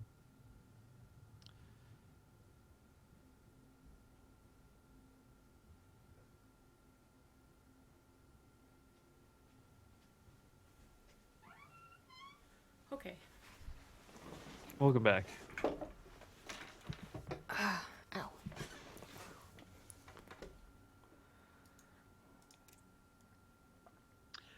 Raze was just relogging with his, I don't know if you heard me talking or not, but lobby bug should be fixed now, so we just need his opponent. Yeah.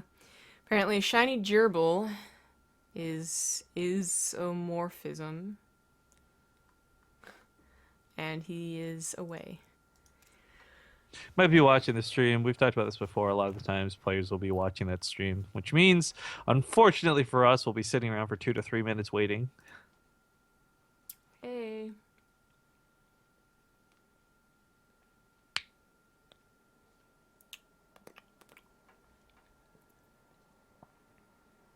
So game 6 coming up here in the best of 7. If this does go in the favor of Toronto, there can only possibly be one more match after this. Game 7, ace match. The only difference is that you don't know the players that will be introduced. It's, something they choose then and there, but the map is predetermined. There is a rule where you basically cannot play more than twice, which has affected at least one person so far. Centaur has played twice, and I believe Atlas is the other guy that played twice. So, everyone else is still good to go for that ace match. Cool.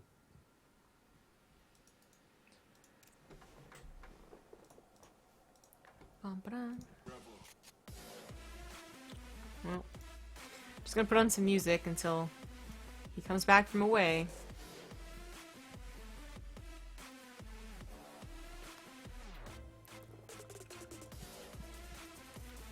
Do you ever have oyster crackers? No, I hate seafood, so that sounds terrible to me. Go on.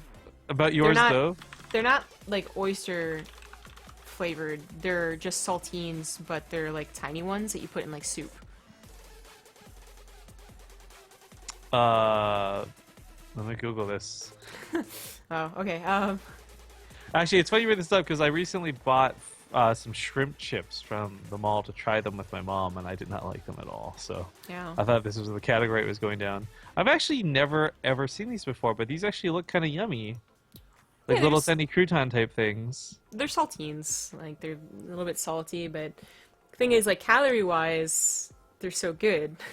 Like 60 of them or 100 calories, something like that. Oh. So they're my go-to snack. Yeah, I've never seen any of these before. That's cool. I actually really like those. You remember those veggie straws I showed you while we were in Toronto? Yeah, or those are made good. you try? Mhm. Those are great. You can see like 50 before you have to like worry about calories. It's Yeah. like there's.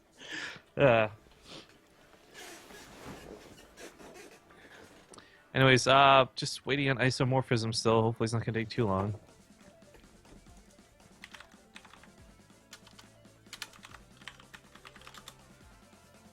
So when I was laddering that one day, not yesterday, but like 3 days ago, I guess, I put on Monster Cat music so that it wouldn't be muted for YouTube, which I've never done before.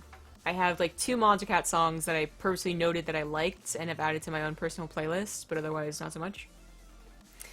And I don't know how people do it. You have one Monster Cat song I know you were listening to when we were in Toronto. It drove me nuts that one time because I thought I had like left a VOD open in the background. It's like this one song that I always use, and I'm just like, where's this sound coming from? Like, I take my headphones off. I'm like, why can I still hear it? And then I realize it's coming from her room. I was like, Yeah. ah. Yeah, that one and just another one.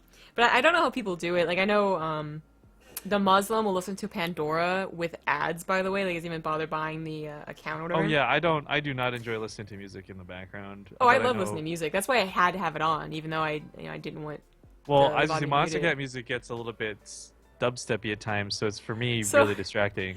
Yeah, it wasn't the dubstep that really bothered me, although it's not my favorite. It was like the I don't even know how to describe it. Like 70s vocals in the background. I can't think of another way to describe it. It just was almost like R&B couple of songs. So those things like the 3-hour like best of, and I was just like, I hate this song, but I couldn't do anything about it because it was in mid game. So every so That's- often, like my YouTube's videos would just be like, I hate this song. Just Continue power playing. through it. Just power through it. When I was younger, I used to be such a patient kid. You know, people usually, when they don't like a song on the radio, they go to another radio station. It's very simple, especially if all the presets ready. When I used to go on like cards with my mom, I'd be like, I hate this song, and she'd be like, well, change the channel, and I'd be like, nah, it's fine. Like, I'll just listen through it. Now, you know, it was always terrible listening to music with people in high school because they would never listen to a full song. Like everyone would just like ADD or get mad or upset with it halfway through, and it'd skip to the next one. And you're like, I was liking that song. I loved the first time I ever. How long do we have to wait for this guy, by the way? Like, is I'm there gonna no guess- walkover rule or anything like that, or? Okay, yeah, it was 15 minutes, which is the usual one. So 10 minutes to go now. Fantastic. Yeah, but like the first, because when I was younger, like my parents have never been like poor. Obviously, we live in a very like affluent neighborhood, but Yeah, and you have a butler. I get it. Like 3 of them in a guest house. Go on. but out of the people that were around us, we are, I guess, like you have the husbands that work in DC making like hundreds of thousands, and like the wife stays at home, very like suburban, right? Anyway, so the first time I saw a iPod Shuffle, by the way, where it was like 6th grade or something, my friend had one. I thought it was so fancy, but it was a shuffle, and I was like, how do people live with this? Like, you can't choose your song? That's the stupidest thing I've ever heard. I mean, I leave my phone on random like 99% of the time. So I mean, I can't. I also have like literally 3 songs on my phone though, so I guess that's the difference. One of which is the Moonbeam City theme song. Well done. Well, okay, so we actually have some admin stuff being said. 10 minutes for the walkover, and we're already halfway through that. So hopefully, for the sake of Toronto, is it Toronto that's missing the player?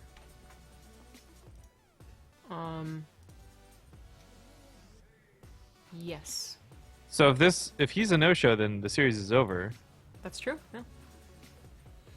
Pretty important. It would really suck to lose.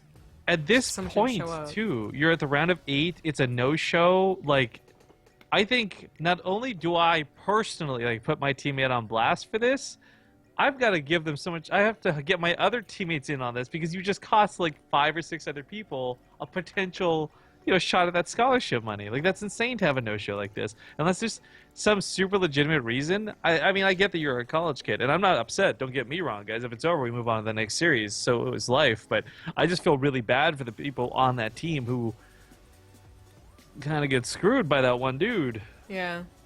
Which is so bizarre because he should be, again, like I was in a call when I did it, so I thought they would be the same thing. But at the very least, talking to each other via like chat, keeping up to date, watching the stream every now and then, check something like that. Where if you're here, like you wouldn't just be, if you were on BattleNet, aware the tournament was happening, that you wouldn't just go AFK for 40 minutes. Mm.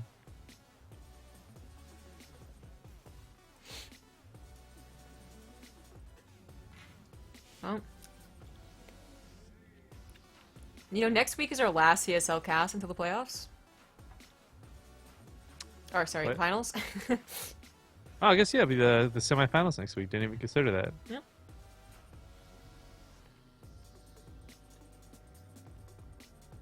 I'm going to link you a picture here that I can't... Where's this? I feel like, well, this isn't Ravi, and I'm not saying it looks like him or anything. I just feel like this is the same sort of thing that would happen to him exclusively if you were to ask this same request. Like, this just feels like a real Fear Dragon situation to me. Your thoughts? I really don't have that much of an opinion on this one, to be honest. Well, I put it in our group chat since I think he's lurking on the stream. We'll probably be curious what we're talking about. Yeah. So, I guess in other StarCraft 2 news, the US ladder qualifier is going on. Yeah, that closes up in like an hour or 20 minutes or something like that. It's getting close. Oh, is it like EST? I don't know when it is. I just know that it's like we're counting down, man. Yeah, I have no idea either. I thought it would have been PST midnight, which is quite a few hours to go. But I'm not sure. But I do have the like Team Liquid Rich set up a thing that you can just see a nice little orderly list that's updated in real time on Team Liquid. Cool. Which is pretty cool. Hydra, I'm pretty sure was not number 2 when I last looked like an hour ago. And I remember seeing his name on there. Just hopped on and started winning. Yeah, well, that sounds like Hydra in a nutshell. I mean, he's been playing all our tournaments recently. He's been playing in everybody's events recently. Mm-hmm. He's kind of kicks ass, takes names.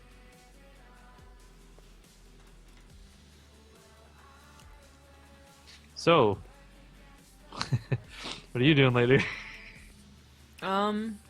We have to talk scheduling. So that. Oh, for. Oh, Fear Dragon wants to. Oh, okay. And then probably stay out till 4 a.m. again. It's been my usual. Yep. I guess, yeah, you're not casting anything tomorrow.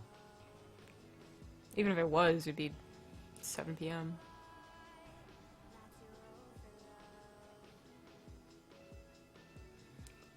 I'm trying to look for more information about the ladder heroes and I can't. I'm sorry, ladder qualifier. Is it called the regional? No? So, I needed to take a break at some point, but I stuck around through this whole mess because I thought, oh, this guy will be back any second. Yeah, right? Well, you can go. I'm fine. I mean, do I just put up a break screen or something? Or, I mean, we haven't...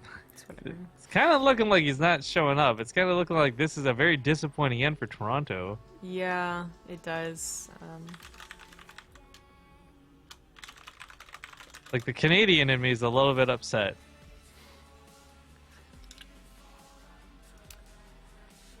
I don't know what to tell you, man.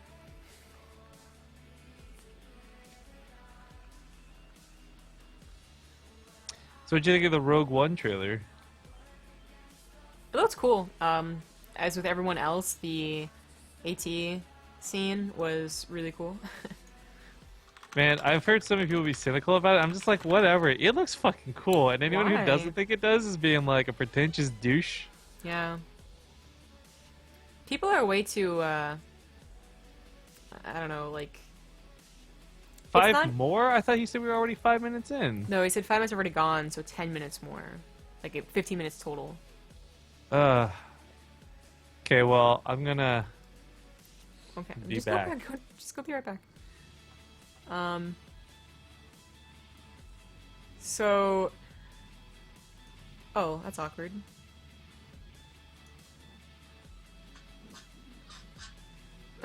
Okay, that works though.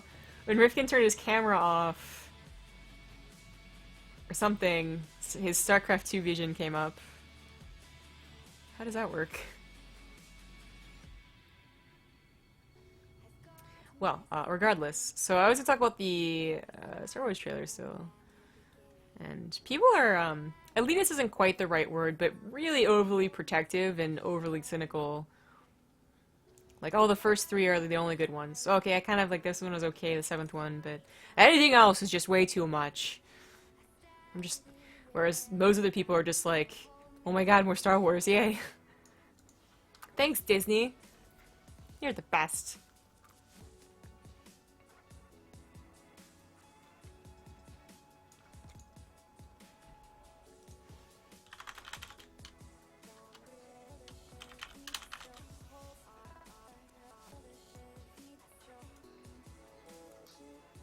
Man, Neeb is really good at this game. 78-20. He just went up in points.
Well, I think we have like 2 minutes to go.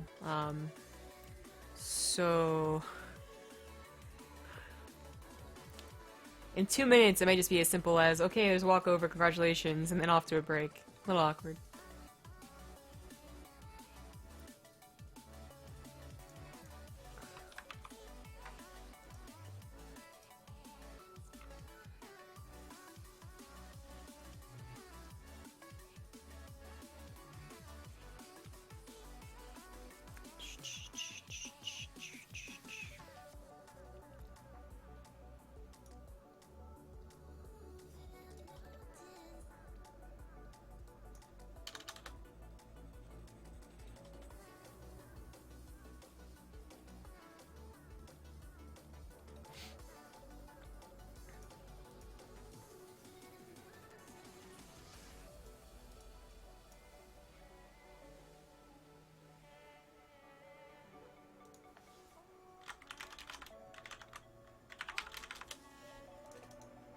One more minute.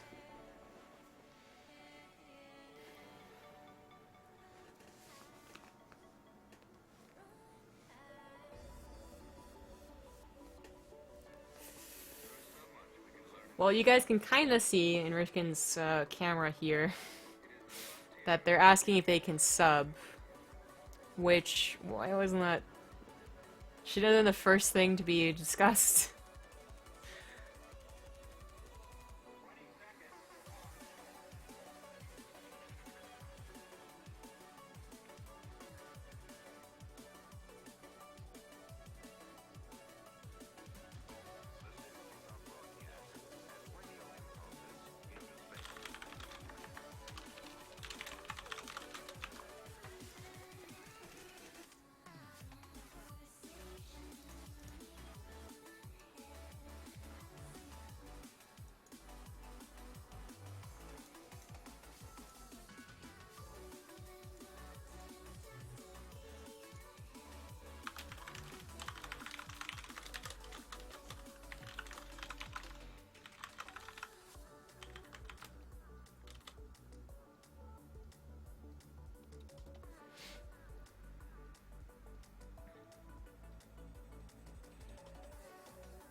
Okay, so they are allowed a sub. Apparently there's 3 subs allowed total for the season, which is a pretty good amount.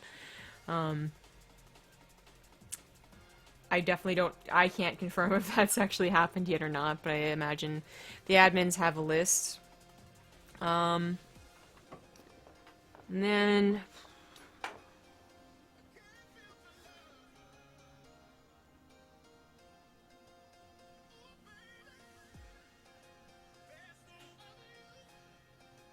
They're now asking about the eligibility of each individual player. So one of the coordinators says that they thought in the rules, if they play in the match, they can't be a sub. So I guess right now it seems to be some debate whether or not, if you're on the roster already, you can't be a sub for someone who doesn't show up on the roster, but if you have like a miscellaneous 7th person, yeah, then they can be the sub.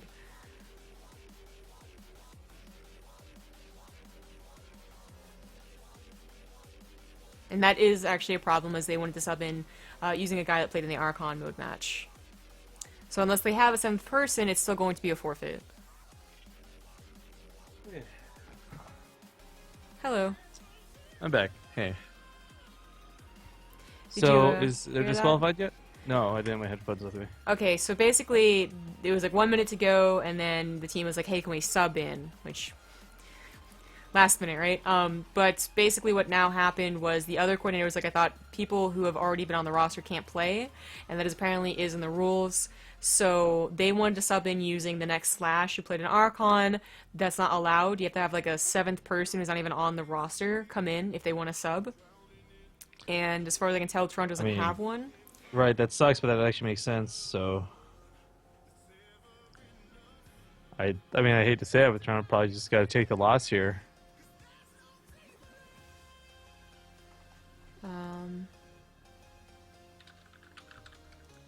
Yeah.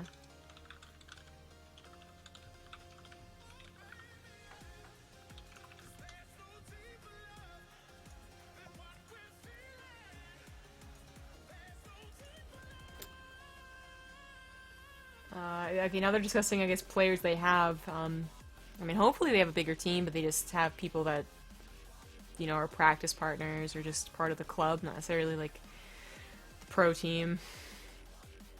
So now they're asking their coordinator if he wants to play.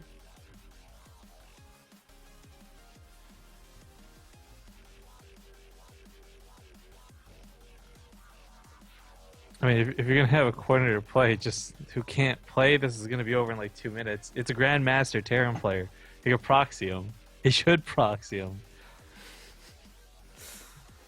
I mean, this really does come down to whoever's in charge of make sure the players are here fucked up. And the guy who didn't show up really, really fucked up. Yeah, I did. Okay, so Kayan is the coordinator for Toronto, and he is a diamond player. And he'll be subbing in. Oh dear. Oh dearie me. I mean, I'm not gonna lie, my heart's not in it to cast this, like, at all. This seems like a waste of time, I'm just gonna say it, but good luck to Kane, I guess. That's... Okay, that was my bad. I asked in the chat.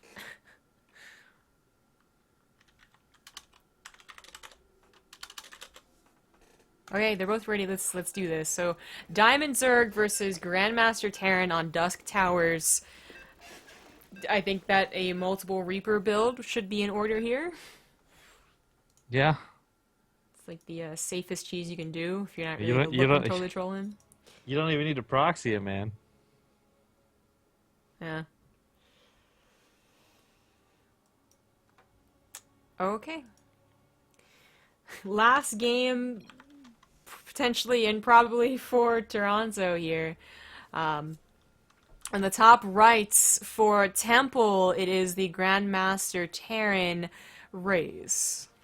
Also worth noting on Team Ascension Pro, so not a bad StarCraft 2 team at all.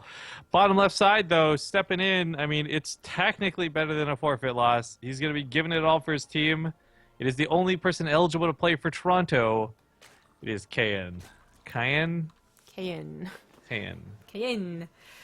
Alright, so, yeah, let's score up, actually. You know, it's funny, chat. Someone says, you know, this friendships that reminds me. It kind of like playing Monopoly, right? But this has several $1,000s on the line. Yeah, this Lost is... because somebody didn't show.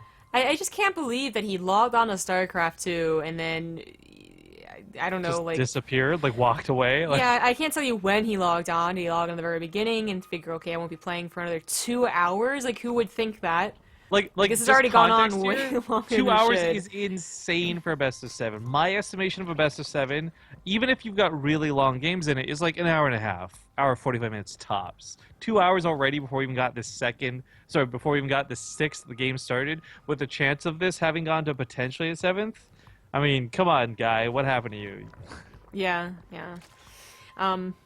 That is definitely his fault, and I don't know. I mean, hopefully nothing super bad happened to him, but I think he's just gonna come back to a lot of distraught Toronto college students.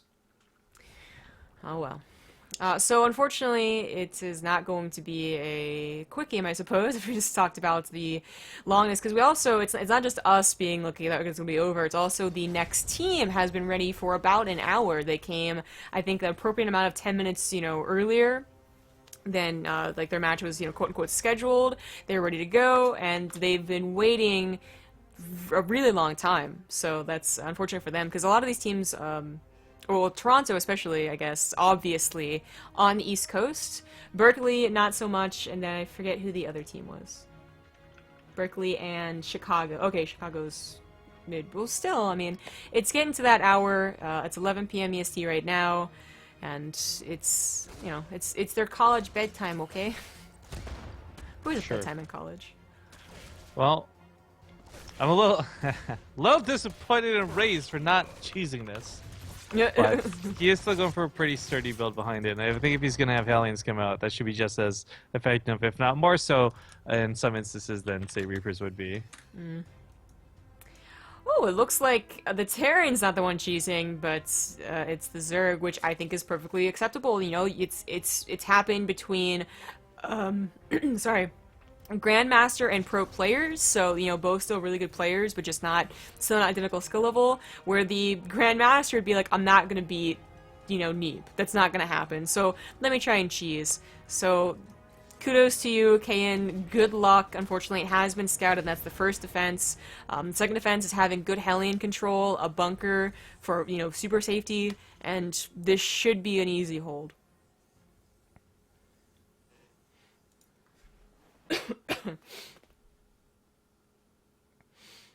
Go, go, go. I mean, it should be an easy hold, yes. And my concern, furthermore, is like what happens after the hold. Is it going to be like another 20 minutes just trying to like play this out to an inevitable loss, or is Kan just doing like I would really hope someone else on his team is at least like on Skype with him or something with him right now, giving him like the best advice possible. Well, I think that, yeah, probably someone was mentioning him, like, just play, just like cheese if you don't want to show, your bad macro or something. But the Banelings do bust down supply depots, but now the Hellions, this is where they're super important, and, they're super, almost hard counter to this, that they can clean up the Lings almost no problem. If they get surrounded, it could be game for any Terran, but they're not getting surrounded. And Raze actually isn't putting new depots in. He's sitting here with like 700 minerals. There's a big mistake in this because more Lings are going to come through. If Kan brings them in. I mean, the Hellions already dealt with the first wave fine, but just seems complacent is all. Yeah, it definitely does, but this is not going to work. The Hellions have done their job, and, I mean, he realizes his bad macro, like, throws on 2 extra command centers. It's definitely a little trolly. I mean, it would be the best feeling in the world right now for Toronto to get this win because the defending team with the 3-2 score is being a little cocky, but I don't think it's gonna happen. Supply depots are back up. Hellions starting to go down, but only 2 of them. Maybe the 3rd one will go down. Okay, 3rd one went down. Targeting reactor is not bad. It's the one thing you can't repair, but there's just no damage here. Not enough Valence to bust the wall. Well, you could try and go for the reactor, but now it's starting to be too far gone. Almost done now. Stim almost done too. Again, it's so silly looking at these extra 4 command centers, which all should have been barracks, but he is just having fun with the guy. I mean, I guess credit does go to the guy for stepping up. Your team was absolutely screwed if you didn't. It was worth a try, but yeah, like 4 CCs, 5 CCs, excuse me, 6 CCs. 7. I really wish Raze wasn't trolling this. I'm actually kind of a little bit on tilt to Raze at the moment. Yeah, fun and games, a little bit of BM for the Toronto fans looking at the stream, but also just it's already gone on for so long. Like, come on, man. There is a degree of our time being wasted as well. Like we always talk about like how it is for the players in the next team, but this is silly. Yeah. So like it's something that Kane should recognize is going to be game over, but it is your last game. Your like the hopes of your school is on you, and he's not gonna leave. What's funny? Pause that thought for a second.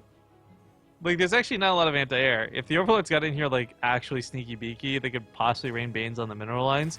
But due to Raze's stupid trolling, and I want to emphasize stupid trolling, he could make up all the ACV losses with mules.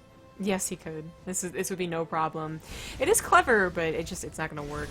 I really wish Kane would just, if he had swapped over to Roaches or just simply started off with the Roach Baneling bust in the first place, this could have gone a lot better. Right, I'm actually surprised this didn't go along the pathway of Roaches and Ravagers instead of Banelings and Lings, but teach their own on their flavor of all in.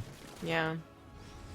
Second Baneling bust we've seen today. This one just, this time on a second base. So he does drop inside the...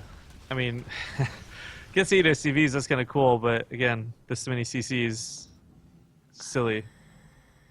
Yeah, Keisha doesn't have room to build his barracks because of his stupid trolling command centers.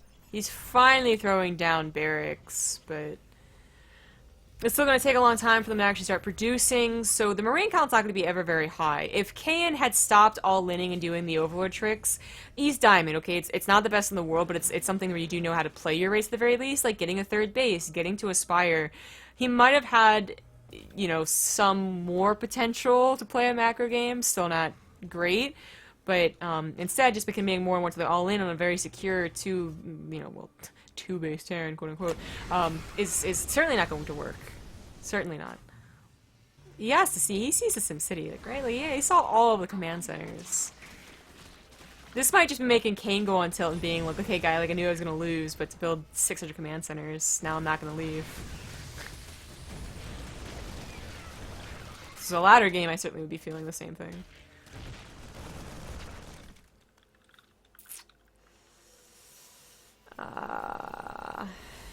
Still only at 20 drones. Kane, just macro. Raze was gonna have, seriously, for the last 5 minutes, has had no real production. Just Hellions, which are, you know, queens at the front line and the Spire and Crawler would have been able to take care of. He could have droned so much this entire time. But he just is not going down. It's... You know who made a lot of workers this entire time? Who? Yellow. You didn't even make that many workers. Sorry, mules. I was counting as workers, but... Oh, okay. Then that counts. I'm not gonna lie, I'm really disappointed in Raze. This sort of behavior is just kind of super lame to me, and I'm just having a hard time trying to find something nice to say about it. Well, I mean, he probably thought he was going to leave after the Baneling busts. That's what I thought was going to happen. That's probably what maybe even his team thought. Like, just Baneling bust, if it doesn't work, just leave. But to actually stick in this game, to not try and end the game, like, both... He's building more CCs. Both players, please.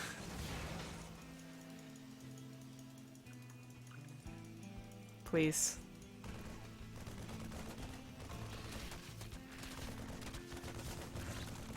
Please. This all should be over soon. Medevacs are out. Push with Medevacs, please. Okay. Kane, just GG's. Alright, so that will be a 4-2 win for Temple after a very long wait. And we are going to go on to the next best of 7.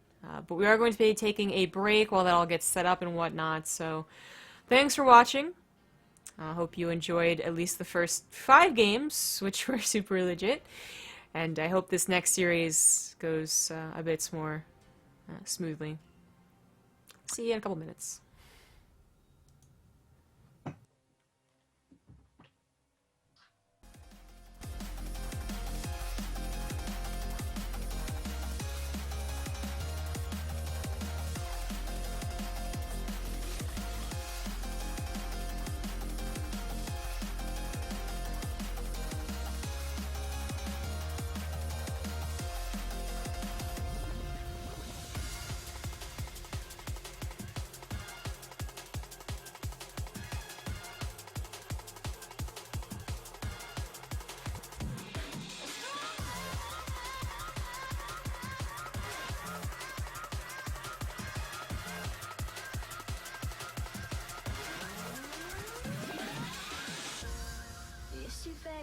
quite tough, always having bad luck. You think you're going crazy, look up, there's a new life waiting. Your head's buried in the sand, you've been dealt the wrong hand. Can't imagine how you feel, only you know that it's real. Don't look back, just carry on, carry on, carry on.